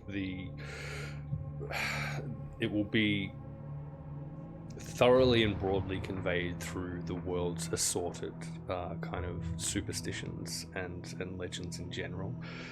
3 is always a bit of a number that's associated with magic in some way. 3x3, very similarly so. The 9x9, it would be relatively safe to assume is a riff off that of some kind. It's also weird because 3 is usually the number of hags in a coven. Coven, there's a 3 in it. In place of the C, it's kind of weird. Why have I written that word? Oh yeah, no, never mind. What's the word? What did you write? No, it's just the placement of the word in chat. Just broke my brain a little bit. 'Cause Right. It's not like in its proper Blowhole. lines. So, Right, so what are we going to do? There's howling, and now there's chanting, and I can't hear shit. No, good point. Neither could I. So there's the howling, and there's the werewolves. I would like to maybe not be right here when these werewolves turn up, if they turn up. Although Lilith, you seem to imply that we're safe. And Yeah, also, probably. isn't it just the Sabbath? I mean, I've not done one before, but isn't the chanting like a thing for that? Oh, Margaret seemed pretty clear that nothing could get in here without her express permission. So whatever's in here probably was allowed. Right, but does that include these? I guess I'm not sure if the werewolves were close enough to be included in that space or not.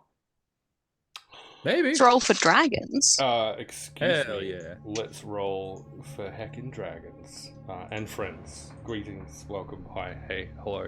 Let's roll up to this fucking chaos thing. Welcome Oh yeah. to the Lawrites, where I'm attempting to play Dungeons and Dragons, and this lot are attempting to ruin Prevent my you from fucking doing life. that. We're all playing Call of Cthulhu. With the exception of Saz, who's always sweet and a true and utter delight to be around, and Ash. Thank you, Button Mummy. Who is at least trying to provide insight into the narrative.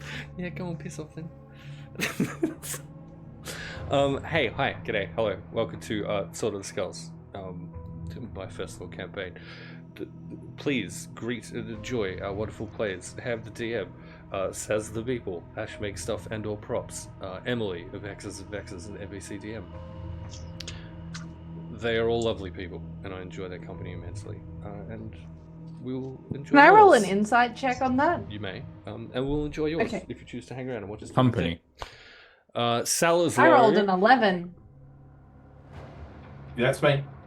That's me. Were you saying Isn't something? that when you were born? Mm-hmm. A conversation Nice. was taking place when that rain happened, and my heart palpitated. So the conversation was basically the general assumption is that we're safe here, but apparently people maybe are hearing chanting or something, and I don't know if that's safe or not. And go. Full moon, chanting. I mean, I read it in a book. Don't they go together? I mean, yes. I mean, that's like certainly from my experience that like can be chanting and stuff like that. But I'm sorry, just a little bit thrown by the whole creepy werewolves and like I said, Vanara running away like absolutely terrified. It's kind of slightly threw me off a bit. So Can I take a page out of Vermillion's book for a minute? Was she running from you? Right? wow. I mean, look, like I said, she took me to the grove. And that was all that happened, and we talked for a little bit, and then there was the howling, and then she ran away. We didn't even get a chance. I mean, like, I'm still fully clothed, like, nothing actually Yeah, happened. listen, Sal. Come here a second. Just come here. Come here. Come here. Okay. So, when a nice lady takes you to see their shimmering pool, you're not supposed to immediately howl at it. That would cause them to run away. But Vermillion, Yeah. I wasn't the one who was howling. Oh, you probably should have mentioned that as part of your story. I thought it was fairly clear when I said the howling that sounded like werewolves. I've heard you snore. And at this point, evident to all now, regardless of perception checks, you'll hear again the chanting from the opposite side of Muddy Maggie's hut. 3 times 3, 9 by 9. Thus the veil is drawn, defined. 9 times 9 and 3 by 3. The 7 blood, a living key. What the Sounds like there's a fuck party. is that? Can we Sounds go like see a the party. Sabbath now, Lilith? The Sabbath happens when the moon comes up and there's Was this celebration. is this like the pre-celebration? Can we go see it? I don't know. We didn't do this in my coven. I just want to see one. Just in case. And I'm going to take a minute and I'm going to cast, using a spell slot for once, Layman's Tiny Hut around us.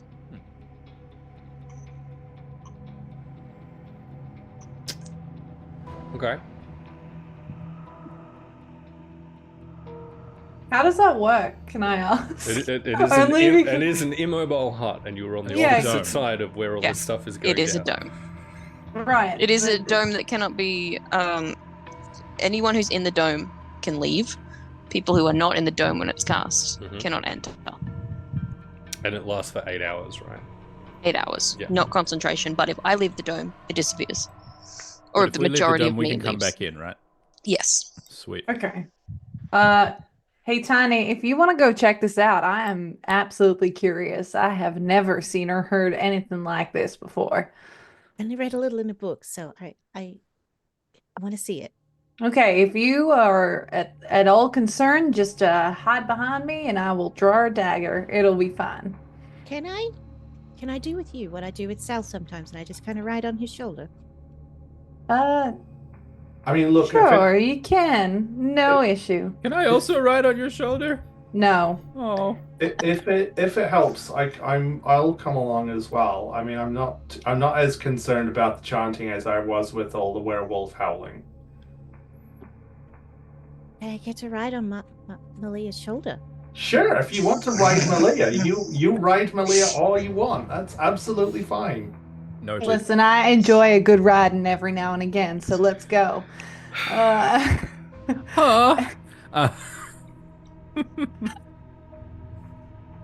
Before you do, catch. Lilith, are you staying in here? And- But I have to stand here. Catch. And I'm going to throw to you, Malia. I have a vial taken from Kevin.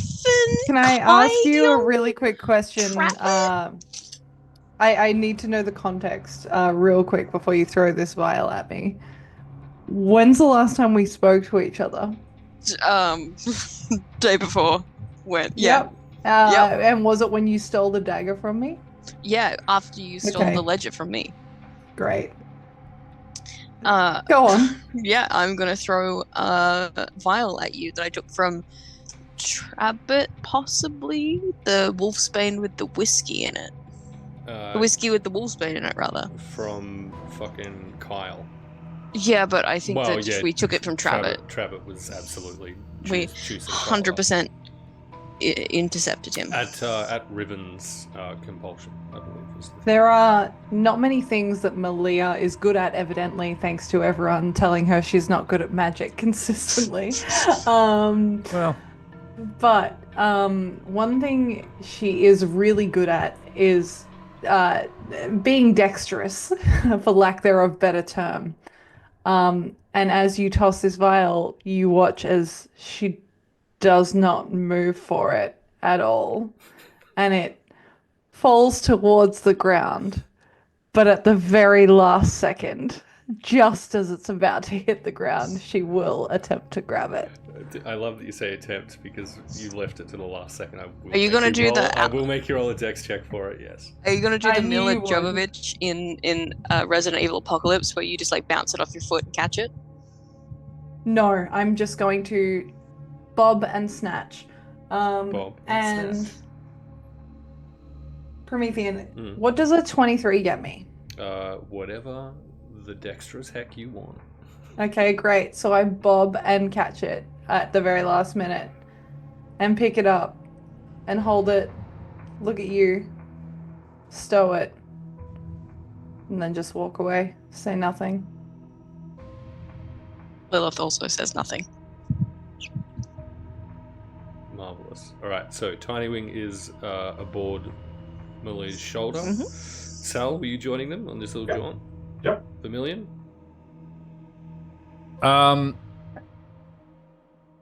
Vermillion, I think, is more interested in whatever the fuck Sal was talking about going on in the other direction. Oh, Uh, no. as is customary. Oh, no. Uh-huh. Go on. And so that was hence the asking if Lilith was staying here. Lilith, you staying here? In the dome? Are you not? I'll be right back. Nope. I'm going with you. Okay. There goes my third level spell slot. It's fine. Well, in that case, It's fine. I've got more. hold this. And I'd just like to say to Astatus, to be like, hey, bud. Hey, buddy. Hey. Hey, bud. Yes, Daddy. Oh.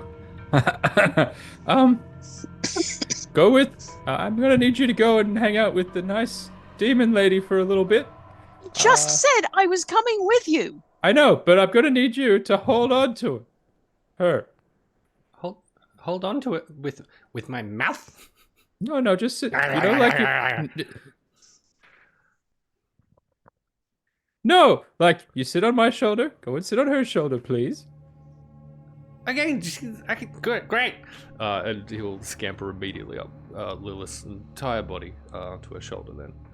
Yeah. Okay, as someone who doesn't intrinsically have the ability to speak with animals, can you do that conversation again, but from the perspective of someone who only heard fox noises? I'm gonna need you to look after Esther just for a little bit. Just come on, let's go and see what happened over there. And then Vermillion is going to wild shape into a black bear. Hot.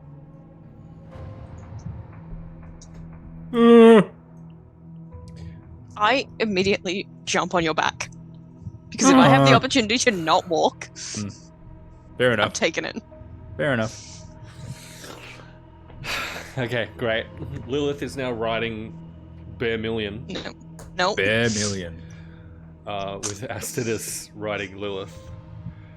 Tinywing riding Malia. This is the worst fan art. And Salislo not getting any riding at all after having been interrupted in the chance to do so. Marvelous. Just in case anyone was wondering, yes, I did fuck Halson.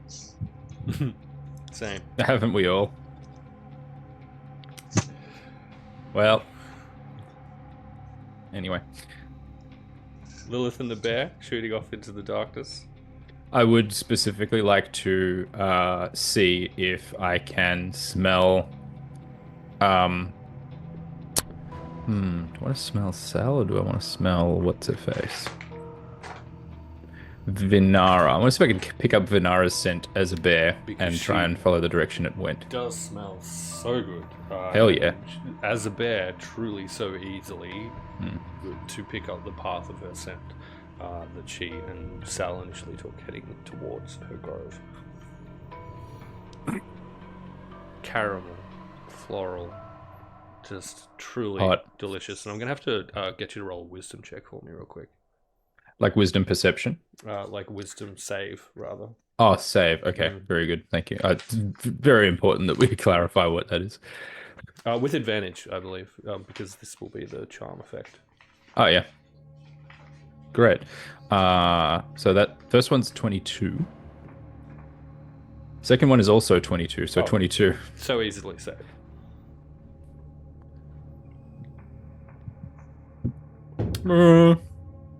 All right, you lot have at least a 10-minute wander into the woods, so we'll go with the other group. Assuming the three of you are going to continue investigating this chanting.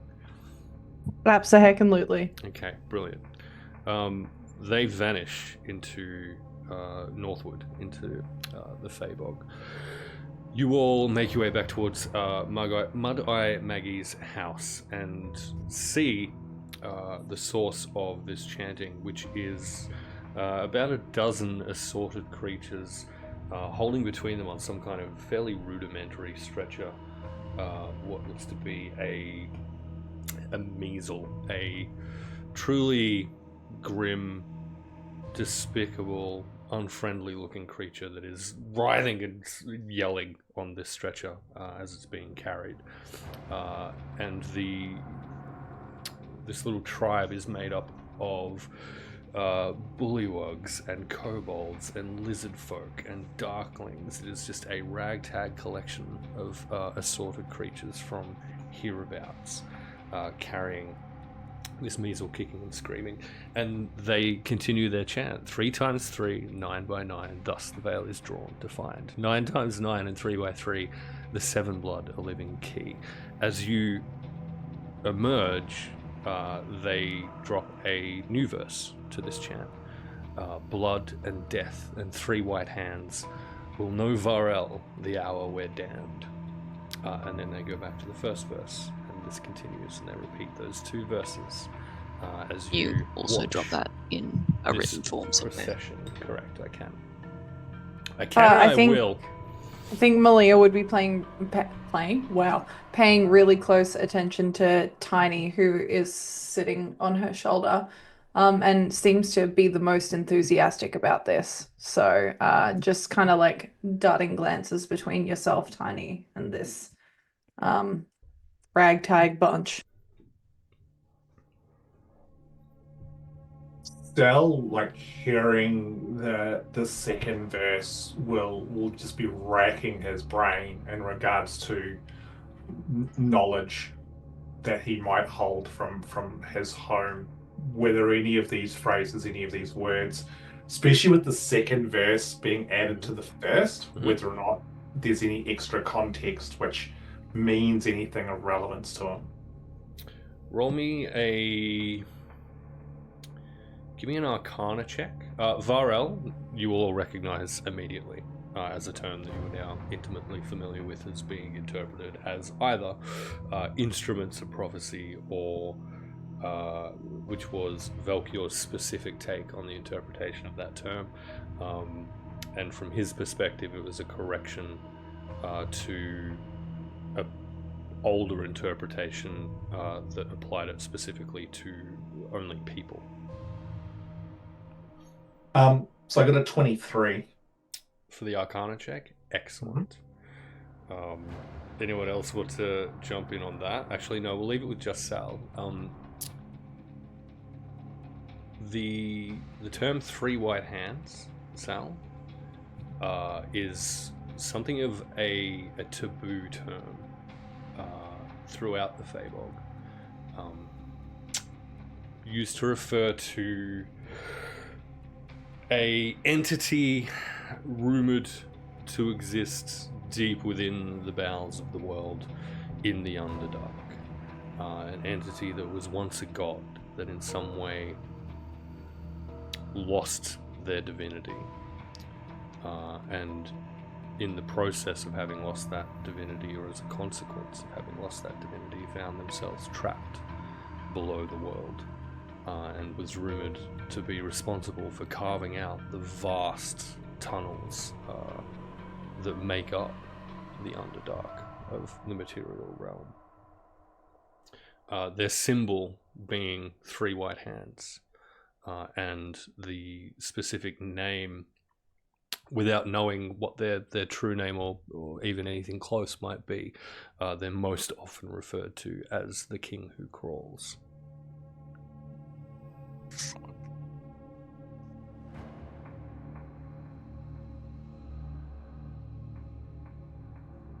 Okay. What? As Sal kind of wraps his head around this, he'll essentially repeat that fairly quietly to his two companions. It's just verbatim. So can know a little bit about the three white hands, and then he'll go on to give that information so that they're across what he's aware of as well. So are they going to kill the thing that they're carrying? I mean, I've seen that kind of thing before, possibly. Did they not mention sacrifice earlier? Like, feels like the thing, right? It is a thing, sure. How exactly does this honor the full moon? I mean, it's kind of a regional thing in many respects. It's like the spilling of blood onto the ground can, like, sometimes show like reverence to the earth, or the sacrifice to the moon itself. I mean, it's one of those things where you have to kind of like ask those involved specifically. I mean, where I'm Blood from, is we do things a bit differently to this, but I mean, that's where I'm from. blood is quite literally in most cases the actual essence of life, right? Like what Exactly. keeps us alive. It's when it's spilled, it's quite violent. So Right. it is. And some people even, like, I've seen situations where some people bite others to drink blood and that sort of thing. I'm not And here he to will defend myself. 100% look at you, Malia. I'm not here to defend myself. You've all seen this happen. I'm not saying that. I'm not making a statement to be defended. I'm just making No, an I know. observation. I know. And my point is that while I don't understand wholeheartedly what it is that drives me, uh, what I do know is that blood is quite literally one of the most visual representations for life that we can get, right? So spilling it can be sacred. It can be some form of fucking life essence to other beings, such as, I guess, myself. But it is the thing that I think a lot of things go back to. And I mean, like she's absolutely right, Tiny. I mean, amongst the Fae, it's not uncommon for there to be blood sacrifices, or like, for example, where I come from, there's something called the Moonshade, where it's like a sort of a almost hedonistic sort of ceremony that we have where people will, I mean, to be blunt, you either go out into the darkness of the night and you either fuck or you kill. It's you connect with that core essence of who or what you are. Sounds like my 9 to 5. And on saying this, one of the lizard folk, so the measle that they have strapped to this stretcher appears to be bound with what looks like a very thin piece of wire, like a garrote, or a garrote, if you will. Garrote was fine. And various bits of Garrett. various bits of string and vine work and thick reeds tied to this stretcher, and they're struggling against this. Where they've struggled against the garrote and have started to bleed, one of the lizard folk does dip their finger through and starts forming runes of some kind. Definitely some form of primitive language, it would seem, on their flesh, on their arms and face and cheeks, as they continue this chant.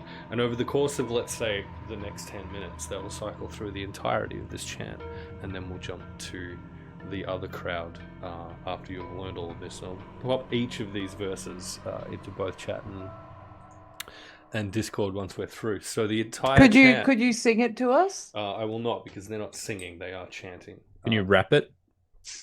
No. Could you chant it to us?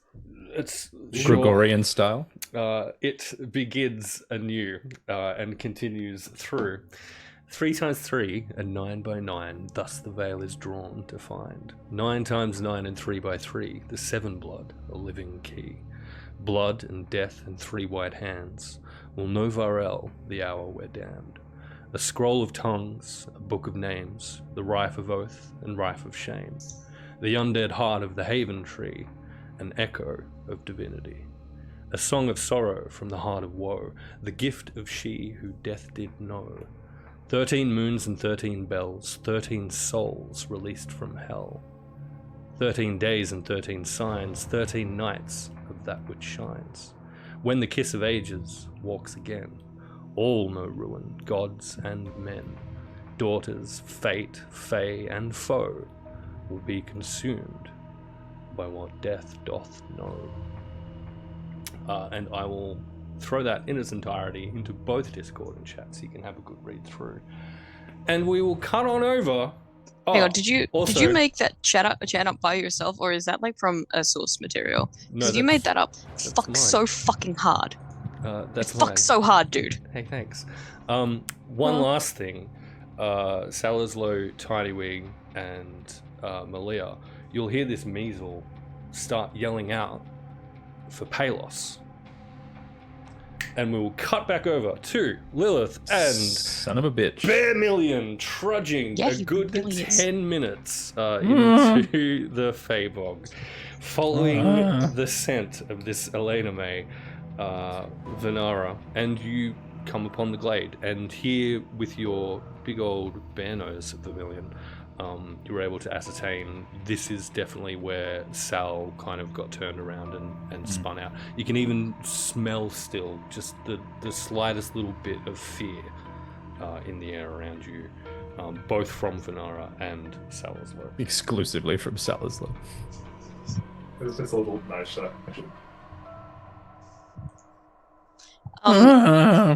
This whole time, I will have been making active perception check as we travel through the forest. Yep.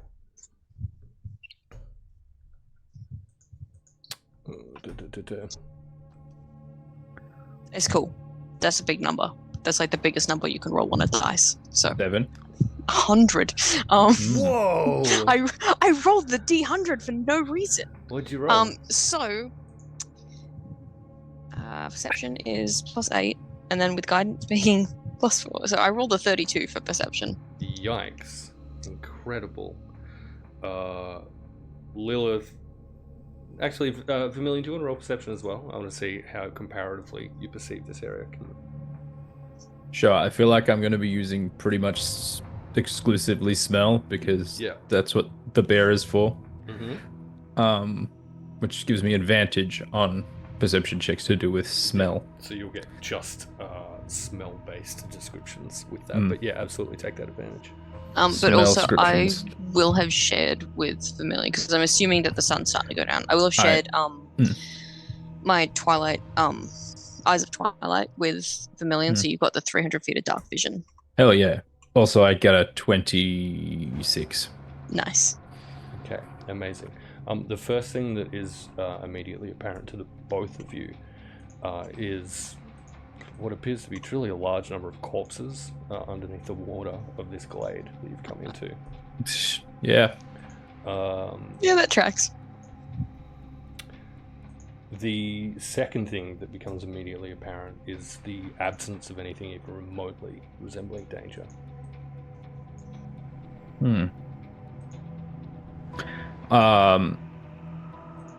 Purcell's description of the situation is that they ran off somewhere. Can I still smell her? You can absolutely follow her scent. Let's say westward. I think she bolted. It will be, for the both of you, difficult terrain in the Feywild, less familiar than Sal with this kind of terrain in general. I'll get you both to roll a survival check for me. I am on Vermillion's back. You are. Vermillion does that thing where, like, he, you know, when a dog points, like it's picked up a scent, it does that thing as a bear, like, boing. Excellent. I feel like instinctively Lilith's just going to be like, "What did you find? What what is wrong with me?" We'll go with the survival check for Vermillion. At advantage, you are a bear, and I imagine you're being at least somewhat cautious. You can have guidance as well. Hell yeah. Survival, eh?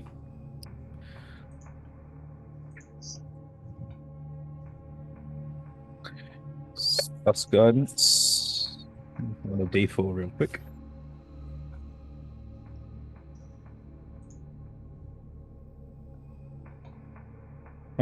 So that is +4. +4 is math. 21. Okay, I think you successfully navigate yourself rather well through this area, following very carefully Vanara's scent. It will be relatively slow process though, specifically because this area in particular is thick with the razor. It is. With the with the razor vine that caught Malia's foot. I think it was when she Salislo's. Was it Salislo's foot? Yes. Salislo sunk into the bog, and on that score, atop Vermillion, Lilith, I'll get you to make a dex check for me, please. More than I can bear. Dex check. Oh, easy. That is a... Oh no, the numbers are so small, but I'm so bad at math. 2 + 1 + 15 is... Oh, you're fine. Something above 15. Yes, no, you're absolutely fine. You managed to also, as this bear lumbers its way through this thick razor-vined area, you managed to avoid getting sliced up to hell by that particularly dangerous plant. Dangerous. Fucking nerd. I know I can speak to plants.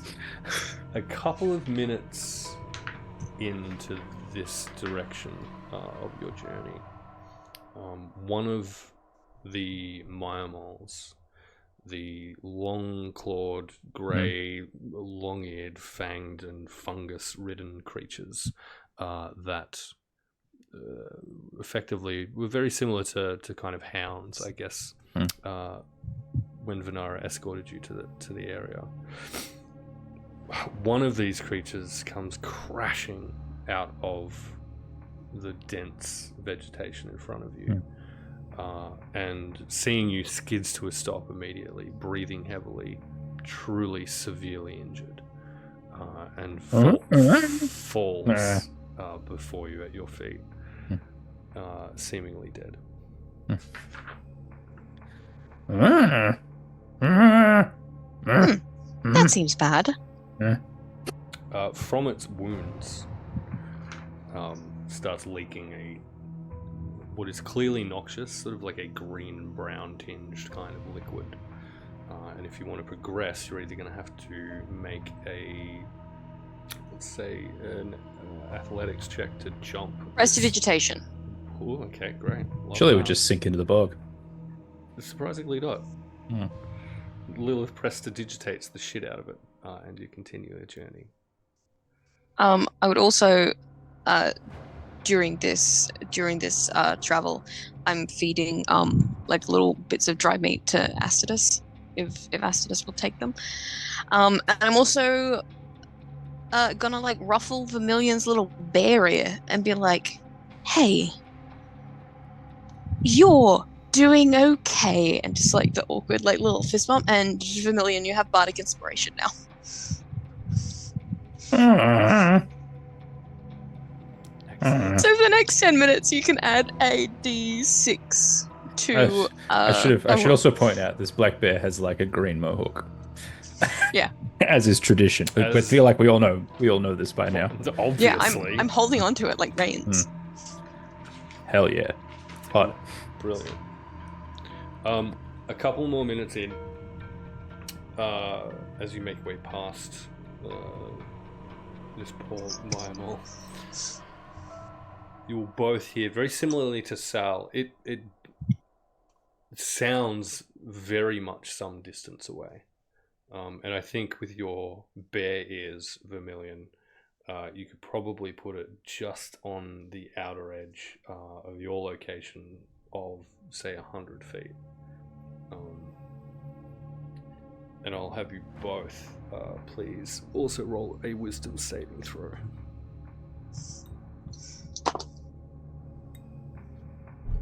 Saving throw. What's my number for that? Oh, how does a 27 sound? That's Bam. 12, but I do get a good bonus to that plus 7, so it's only 19. Yeah. All right. So neither of you are overcome with fright at this at all. But it does seem to be coming from not quite the exact direction that you're heading, a little bit northward of the direction that you're heading in. So it's your choice as to whether you shift gear to head more directly towards that sound, or if you continue following Venara's trail.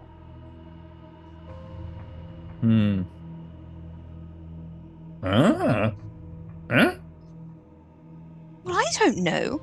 Should I ask Malia? I'm going to pull out, ages ago, back at Velkior's, I gave Malia a sending stone, and I have the pair to it. So I'm going to... it's 25 words. Sup, bitch? No. Please open with that. We went into the Get forest. wrecked. Vermillion's a bear. Should we track Venara, or perhaps investigate the werewolf noises that Saliso heard earlier? Toodles. That's 25 words. That's it. Toodles. Toodles. Outstanding. And I can respond to this, right? Yes, you can, because you have the other sending stone. Mm-hmm. Did you ever tell me that it's specifically 25 words? Don't think so. No. Shit. Roll an Yeah, let's go. intelligence check for me. To determine if you can work out Promethean. the intelligence in this economy. What is it, baby girl? Promethean, honey. What does Daddy. a 3 get me? And hold on, let me okay. check my hold on, wait, let me check my modifier real quick. It Sure. could be game changing. We're talking about Arcana, right? Intelligence. Just intelligence. Mhm. Oh, great, even better. What's a 3 get me?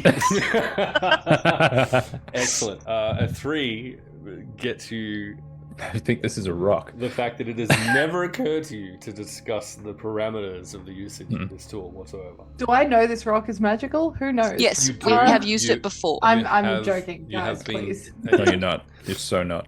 Have the tism, come on. Okay, so I don't know that it's 25 words or less, and you've just said this. Okay, great. First of all, why did you go into the woods? That's weird. I'm only counting for everyone else's sanity. I swear to God, if you fuck us. Second, can you not investigate both? I mean, Venara should be protected, but The end.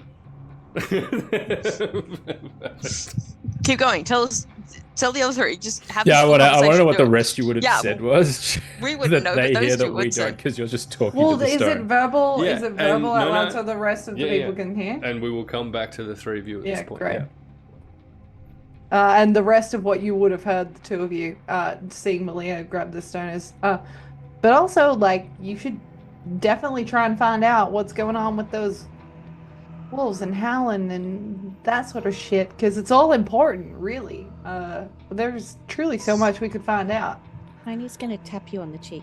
Who are you talking to? Oh, that you was you guys would have heard this as well. It's essentially a walkie-talkie. yeah.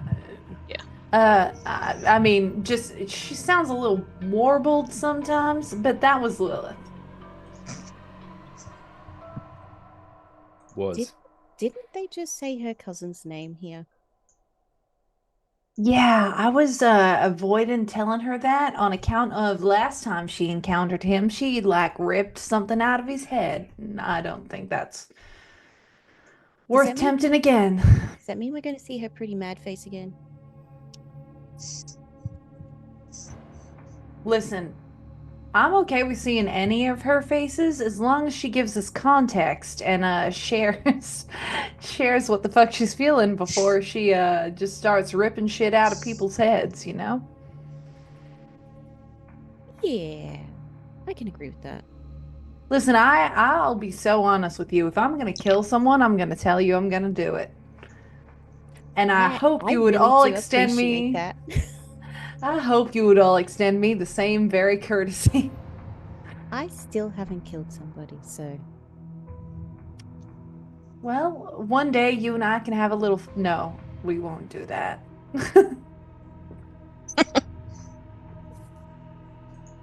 I just We're getting clapped really Tiny on my no. I'm joking. I'm joking. You swat her. If we're getting Just really like that specific, fly I killed earlier. I'm swatting. No, Technically- I'm joking. Tinywing has killed like two shadows and a manticore, a whole ass manticore. She's Yeah. killed. None of those Helped. people. helped. She blasted that thing to death. At this point, you'll the 3 of you will see Tinywing, Malia, and Salislo. This ragtag tribe of assorted creatures will kind of lower the stretcher to the ground, and there appears to have been set up in an area, what looks like, I guess, a set of stairs, kind of leading up to a very large watery area of the surrounding kind of marshland, and they lift the stretcher after having prepared the creature they're on in some way. They've kind of torn off a few rags of clothing and only a few strips remain. They've begin to wash it down as it continues to yell and scream to be released, demanding to be let go. There's not a lot of coherence to what this little guy is yelling. It is anger and rage and filth directed at those that have him captured. Is there anyone amongst the group who's doing the chanting who seems to be leading the chant? There is one of the bullywugs specifically, a little bit more rotund than the others. Seems to have like some kind of, I guess, headpiece made of moistened sticks with bits of really kind of muddy reed binding them together on their head. And they appear to be, if not directing, then certainly be a subject of deference for most of the rest of this group. Sal's gonna sidle up beside just one of the one of the blizzard people, and we'll just kind of give them a gentle nudge and go, "Excuse me, but the mazel that you're sacrificing. Any particular reason why this one's been chosen?" He's from below. He's an interloper. Doesn't belong here. A suitable sacrifice. Right, like below, like when you say below, like what do you mean by below? From the world below. The hollow places within. Oh, right, okay. Interesting. So he's come up here and you guys have nabbed him and you've gone, oh great, it's solstice time, this is a good little sacrifice. He was lurking in shadows. Right, lurking with intent, maybe. Uninvited. Right, uninvited. Sounds like a terrible, terrible individual. It's time for a sacrifice to the Great Glump. The Great Glump. That sounds... Why am I starting to talk a little bit like you? Look, thank you very much, sir. I appreciate what you're telling me. That's... I all praise the Great Glump. I hope your sacrifice is all encompassing and powerful and meaningful to you. Thank you. Praise the moon. And back away slowly. And he'll raise his staff and kind of praise the Great Glump, and the rest of this tribe will pop the stretcher down again real quick, raise their heads to the sky, praise the Great Glump, and then lift this stretcher up these steps and kind of place it in what look like there looks to be kind of two holes where the ends of this stretcher stands, and so this measle is now bound in essentially a standing position. The top of these stairs with this watery area next to them, from which bubbles begin to rise. So guys, like this, the measles from, it sounds like maybe like the Underdark or something like that. It's come up and these guys have caught him and they're just using him as the sacrifice to the Great Glump, whatever that is. Don't know what that is? I got no idea what it is. But look, hey, they're having fun, right? That's what it's all about. I'm sure that it's going to be fine as long as we don't like get in the way. Okay. Sure, it'll be fine. I mean, we just look. I mean, think of it like a little, like this is some education for you, Tinywing, around how some of the Fae out here in the real world, well, not the real world, but the world kind of do their thing. So, to give me some parameters on this, is this what this world of Fae do, or is this what happens in the Fae realm as well?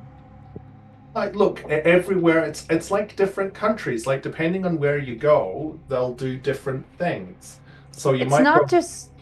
Sorry, Sal. I didn't mean to interrupt you. No, it's all right. I'm more than happy for you to chime in. You know, add your five gold. I just think that, like, at the end of the day, you can talk about countries and different types of species and everything being divisive on opinions, but at the end of the day, when you chuck a bunch of individuals together, like, everyone's themselves usually, right?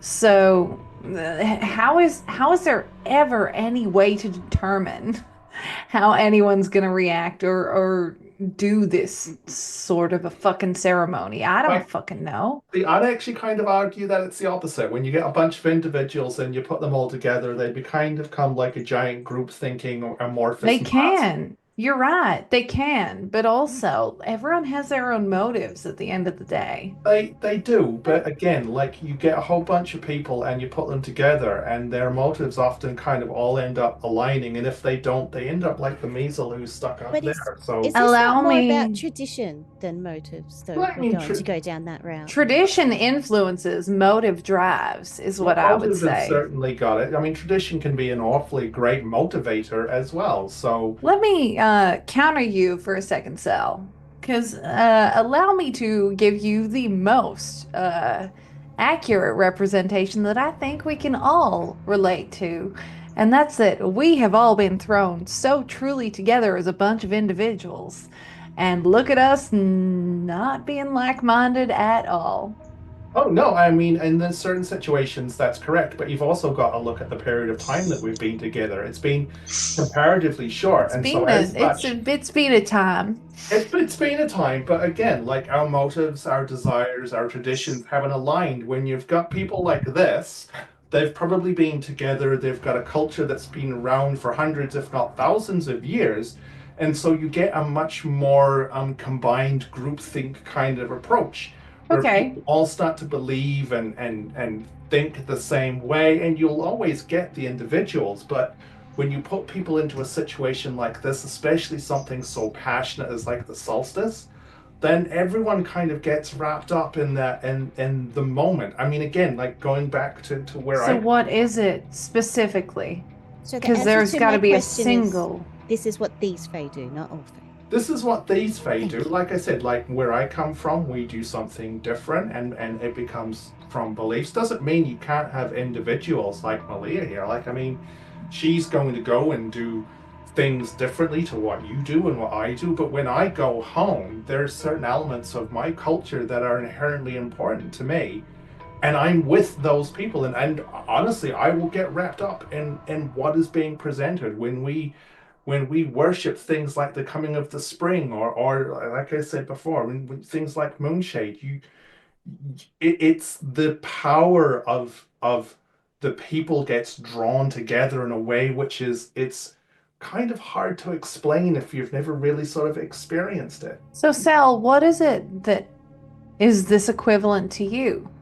I think the conversation will be interrupted somewhat by a ridiculously large billowing cloud of the most rancid smelling smoke any of you have had the misfortune to breathe.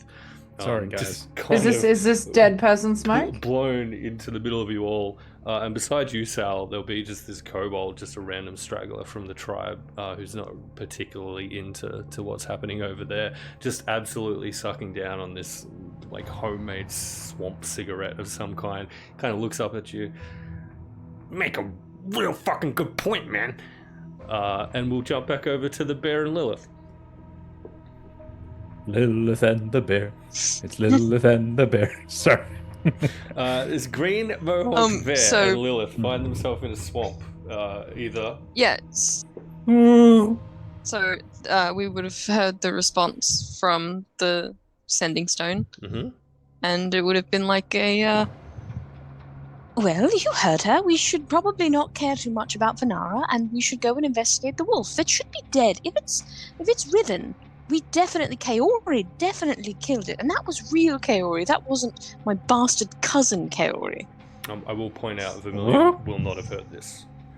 So they function via the use of the sending spell. It's a sending stone. It's a walkie-talkie. It is not a walkie-talkie. No, sending stone. Yes, a sending It's a stone. walkie-talkie. And the spell that you are able to cast via the use of that stone, you will hear it in your mind as you would. Also, that's the counter opposite of what I said. Hey, there's nothing before. stopping. There's truly nothing is. stopping you from saying it out loud. Absolutely.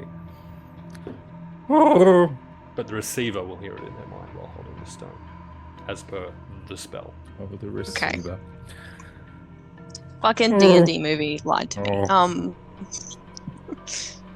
The D&D movie lied about so much. I need you to be so aware. No, it was No. totally rules accurate. Yeah. but not. Chris From Pine is anything else canonically in D&D. He does Right. have a character sheet. It is on D&D Beyond. It is.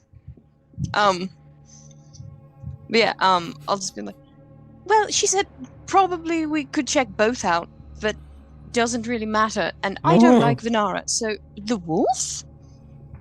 It's up to you, buddy. You're driving. Oh.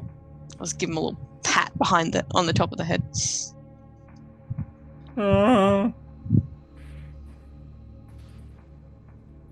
Then I'll just head off, I guess, in probably the direction of the sound, I suppose. Direction of the sound. Magnificent. After several minutes trudging through this ridiculous swamp, we'll get you to... It's your swamp, buddy. Vermillion will roll a perception check, again with advantage on the use of smell. Again with guidance. Okay. 18 plus 7 plus for the guidance 3, which is 25, 26%, 28. Okay, easy. You, very briefly as the wind shifts, just a little, catch a scent on the air. Similarly to the way that Sal recognized a twinge, actually far more so than what Sal was able to recognize, as this bear, it is immediately apparent to you the familiarity of Riven's scent. But it is heavily masked, choked even, with something over the top of it. And that is the scent of death. And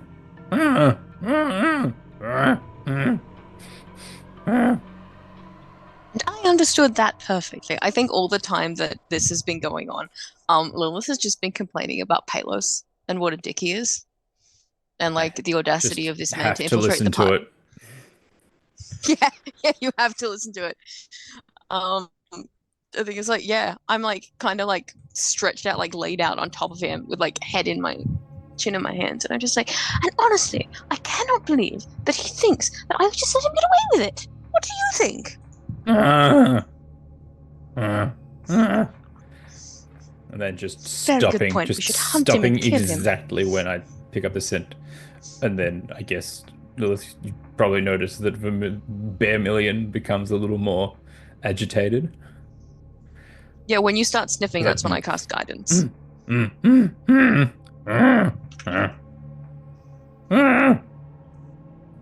gonna use detect thoughts. Just think it, buddy. Just think it. And Vermillion would relay through thoughts that, hey, it's me, Vermillion. You're reading my thoughts. So You have less than a minute to get this out. I smell Riven Ew. and death. Death Oh. Riven. Or Riven Death, depending on how you want to say it. Fuck. Over there. There. What do you want to do, buddy? What do you want to do? I Carry mean, on or leave? Well, you're in charge of the legs, so All right, your choice. let's go. And in which direction will Towards Vermillion the go? fucking smell, you dick. Okay, great, excellent. Where else? You all do that very thing. I'm just gonna give you a little scratch behind. You're gonna give you a little scratch behind the ears, and it's gonna be like, gonna go get some revenge, eh? That's right. And if we die, Excellent. Malia told us to go this way. This is true. Look, because technically, the Venara part of the spell kind of got mostly cut off. But I actually want to remind you that the vanilla stuff was first in what I said. you said both, and then you said the least important Venara stuff, and then you said sent, and then you said more Vanara stuff.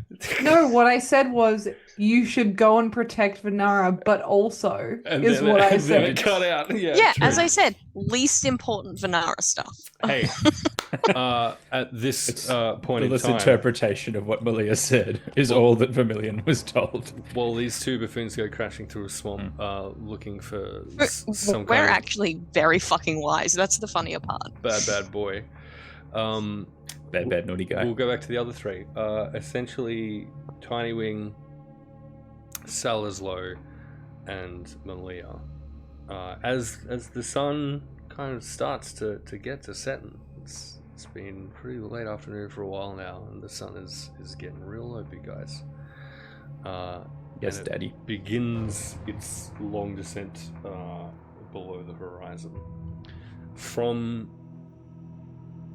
the hut that you know to be entirely teeth on the inside, you will see the fully stretched form of Mud-Eye Maggie emerge, entirely naked, her long claws in one hand holding a truly cruel looking curved dagger, and she strides out to where this measle has been placed in his position on the stretcher. And at this point, his whimpering and screaming and demands to be set free stop immediately. He is still clearly agitated and unwilling to be here, but he is unable to speak. The tribe that has brought this sacrifice to this area all immediately drop to their knees and bow their heads in deference to the hag. And a ripple of proclamations makes its way through the tribe. And the phrase that you probably all are very easily able to pick up is, the bride of Glumph, as she approaches. They will then begin going back over the chant that they were chanting on their arrival.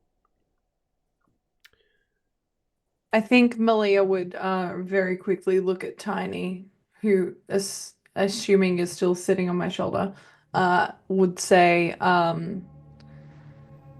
if you're opposed to seeing anything super violent as someone that's never killed a person before, now might be the time to look away.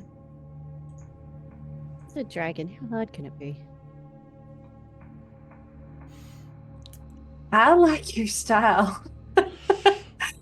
I just stopped talking. And as you do, from the watery area at which this measle has been placed, where the water has been bubbling away for a little while now, a number of large tentacles will start to snake their way from the water.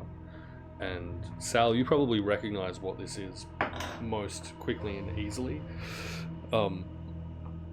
And a froghemoth begins to emerge from the water. Froghemoth, we love it. A large elephant-sized amphibious predator with 4 tentacles, a thick rubbery hide, and a fang-filled maw with a prehensile tongue. Oh, it's a bad dragon toy. It's Say thick again. Yeah, do it. Really so thick. Girthy. And it emerges from the swamp and takes no further action. It waits as Maggie approaches this creature bound, and she begins to dance. Lilith and Vermillion. Galumph went the giant green frog that day. Go on. This deep in the Feyblog, you're absolutely able to tell the sun is going down, but it's been pretty dim and dark in this area for a while now. We can see, we're good. Thank goodness for Lilith's night vision. Correct. That comes in particularly helpful as from the vegetation, a charred creature with glowing green eyes and pink magical flames from its body comes crashing out of the forest. And I'll have the two of you roll initiative, please. In our next session, Oh, come on, man. because we're going to call Wow. it there. Oh, It'd come on, take us anything, like really. 2 seconds, Wow. man. Come on. Promethean. How Hey. dare. When is our next session? Hey. Is it tomorrow? It will be Please. in the month of June. Which Do you want my Yippee. initiative now or well, what? Probably, maybe, because there's a lot going on over the next couple of months. So, we'll if do it's some not availability in the checks. month of June, that perhaps would be homophobic. Look, I Or would it be Can that we're either confirm or- I got a dedicating all of our 16. time for A Tale of Two Queens, which deserves the spotlight during that month? I will have Right. you know that there is zero availability for my players for the month of June. Listen, Turns I'm out trying gay to be pirates are real optimistic, busy during the okay? gay months. The gay pirates are real busy during Pride Month. yeah, they're Um, so busy being gay, so busy Hey, being write this pirates. down, Lord Daddy. I got a 16 for initiative. I said Nah, next they're session. so busy being gay, less so No, pirates. we're on it now because we're doing this fight Allegedly pirates, you're right. No, we're absolutely not doing this fight now. You know what we are doing now? We're going to go around real quick and share what we enjoyed over the course of this session, please. Hey, I got one. I got a thing. Okay. now. Emily enjoyed one thing. I enjoyed singularly one thing. What No. was that? No, what I really enjoyed this session was that Tiny has spent so long like presenting as like, I'm a little fairy and I'm super cute and I do all these real cool things, and she's like, I really want to see this fucking cult. Like, I want to see it real bad, and I was like, you know what? I fuck with this. Like, this is cool. No, Incredible. I like it because it's still framed in such innocence, but it's learning. Yeah, It's like, I don't know what a cult is. That yeah, sounds but fun. like Curiosity. it's layered, right? Because like you're framing it in such an innocent standpoint, but it is from a place of learning, and it's also kind of fucking dark, dude. Mhm. Like, Truly so dark. So I really enjoyed that. I thought that was a lot of fun. A little glimpse into Tiny as a character. It was also very funny when Sal came back and was talking about the shimmering pool and various other things. And Tiny was like, no, that sounds weird as well. And I'm like, when did Tiny get a grasp on all this innuendo? When did that Yeah. happen? We had to teach Tiny what this meant, and we Yeah. told her the wrong thing. We told her this meant thank you. Tiny's a fast learner who can do a lot believe with it. contextual clues, I guess. Hell yeah. And she's had to travel with you lot for a while now. Like, And you're all a bad influence. agreed. Well, mostly. We are Malia. great influences in bad things. There's a difference. Well, My that's- other favorite part is truly how hot Vanara is. That's it. How caramelly and hot she smells. She is truly so hot. MVC DM, did you have What? a favorite specific little time? Did I have a favorite specific little time? I tell you what I didn't enjoy. I didn't enjoy getting almost licked by Margaret again. Mm-hmm. That was every time that happens. It's truly so unsettling for me. So thank you for that, I guess. My absolute pleasure.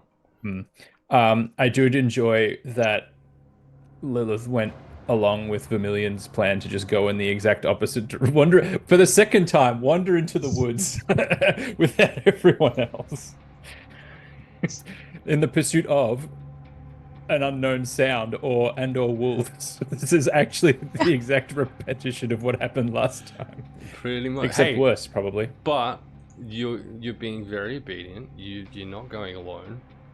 Like, Acidus aside. True. You're not going alone. I brought someone that's with me an this time. improvement. That's My best right. friend's going to be so proud of me if I survive to make it back to. Yeah, good fucking luck. True. Ash, did you have a favorite moment from tonight's session? There were just so. This has probably been my favorite episode, favorite session of Sword of the Skulls since we started. This didn't feel like 3.5 hours. It felt like we've been playing all day, and I really enjoyed that. Sorry for being so It was. boring. I dragging it really out. enjoyed the you way just that. shut up. Yeah, you should be. Mostly Sal. I really enjoyed the way that Sal referred to his penis as a truncheon. That was pretty Oh. funny. Oh. The way Truly. that Vermillion got cursed Yeah. to say the opposite of what he meant. He got opposite day. There was the way that Malia was like, "Hey, specifically for sex and or masturbation, are you going to use this eyeball on my which hand were you to going to be spy watching on my me?" hand? Tinywing made a new friend, which I think is beautiful. But also, I was saying to NBC earlier, that hey Saz, I'm going to spotlight you for a second. Saz has been coming out of her shell heaps, and it's been fucking wonderful to see because you're getting so much more confident with your roleplay, and it's so fucking great. Hell yeah. Take the compliments. Mhm. And Promethean, you We did love okay. you, button mummy. Yeah, We okay. do. I want to point out that I never mentioned whether I was left or right-handed, so maybe I wanted her to see me. There And was you- there was a discussion before stream where you were That was just so before we frantically went trying live. That was For all of you- Emily speaking, not Malia. For all of you fan fiction writers, there's your prompt for this month. Wow. Whoa. Hey. We'll feature the best ones on our Patreon. So that's patreon.com/the floor right says 0 in it. I'm just Where the kidding. We T's don't have one supposed of to be. those yet. You don't know. Yeah, you truly don't know. This is true. You don't know. Hey, Saz, Yeah. fucking legend. Did you have a favorite moment from tonight's session? Oh, that I you would had like to two. The share with first us, one please? was Flit. That was adorable. Mhm. The second one was Sal getting cock-blocked. Thank by, you. by Danger. Ah, yes. That's his middle name. Cockblock by Danger. Incredible. Hey, Ham.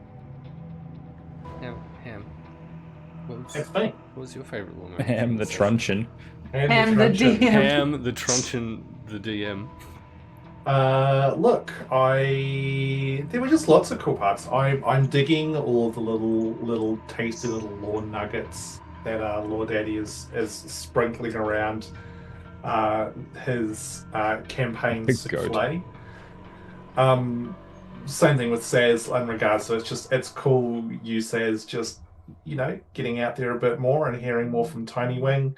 I enjoyed the beginnings of a long and robust debate with Malia about how people function. The ethics of community. Yeah, the ethics of community, and I was the next. Hey, we could have gone there with blood too, baby girl. Look, it was things could have got fun. There's just just super fun. Yeah, let me roll a d10 for your brain real quick. Whoa. Okay. I want the results. And it was- look, it was- No. What was Do you that? know when you can find out next month?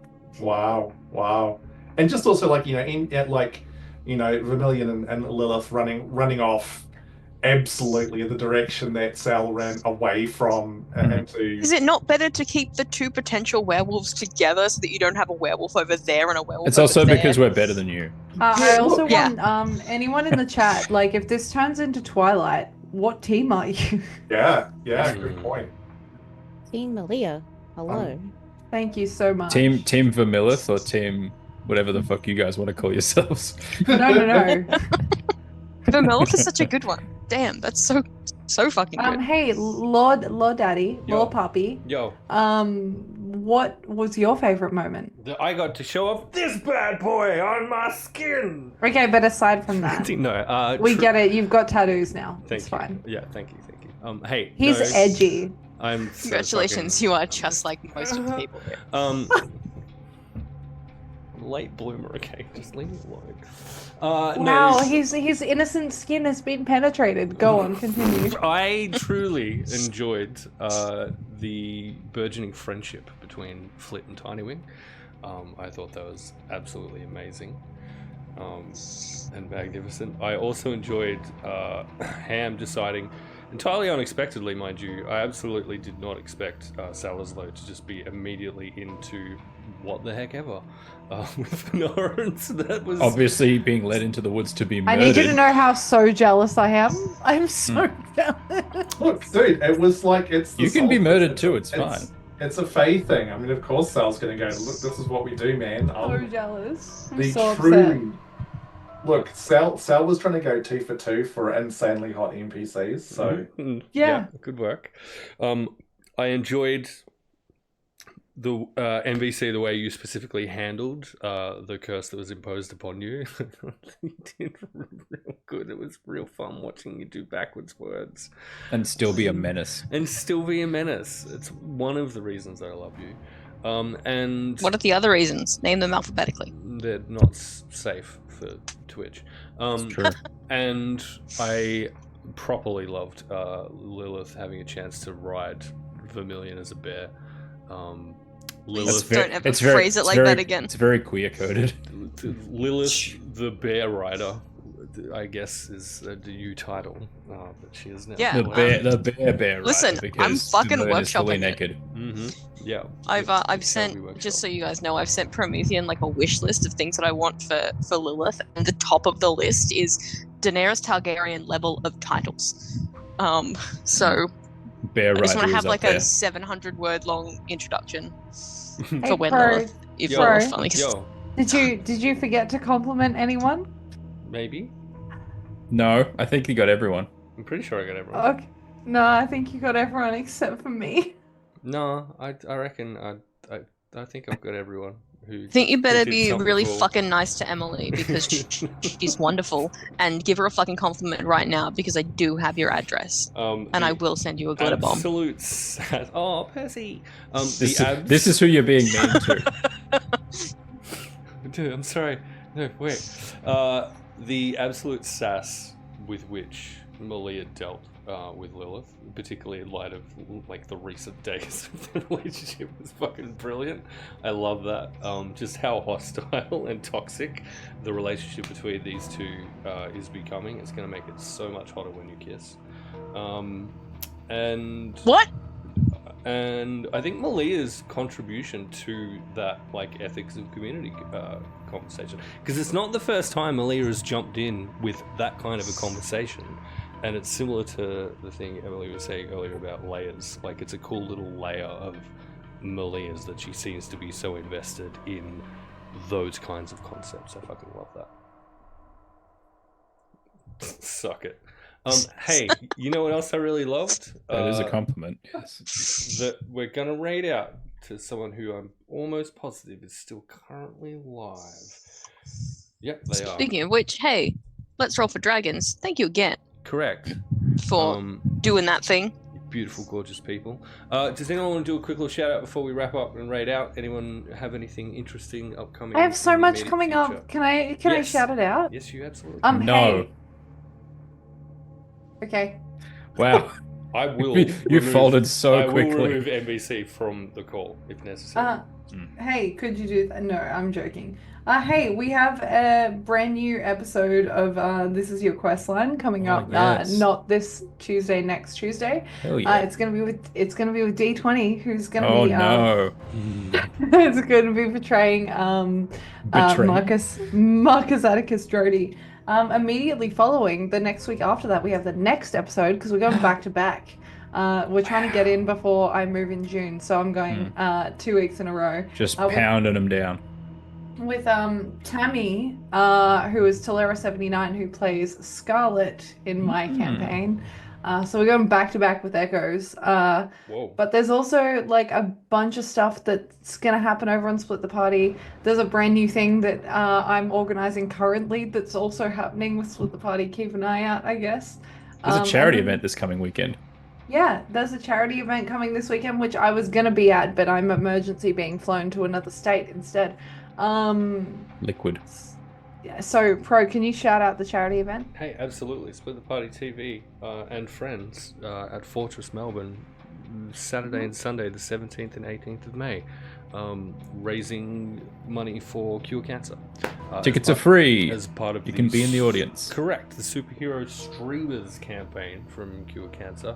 And absolutely right, tickets are free, but if you want to be there in person, you will need to acquire one because of logistics, etc. If you cannot be there in person, that's absolutely fine. You can watch it on the internet.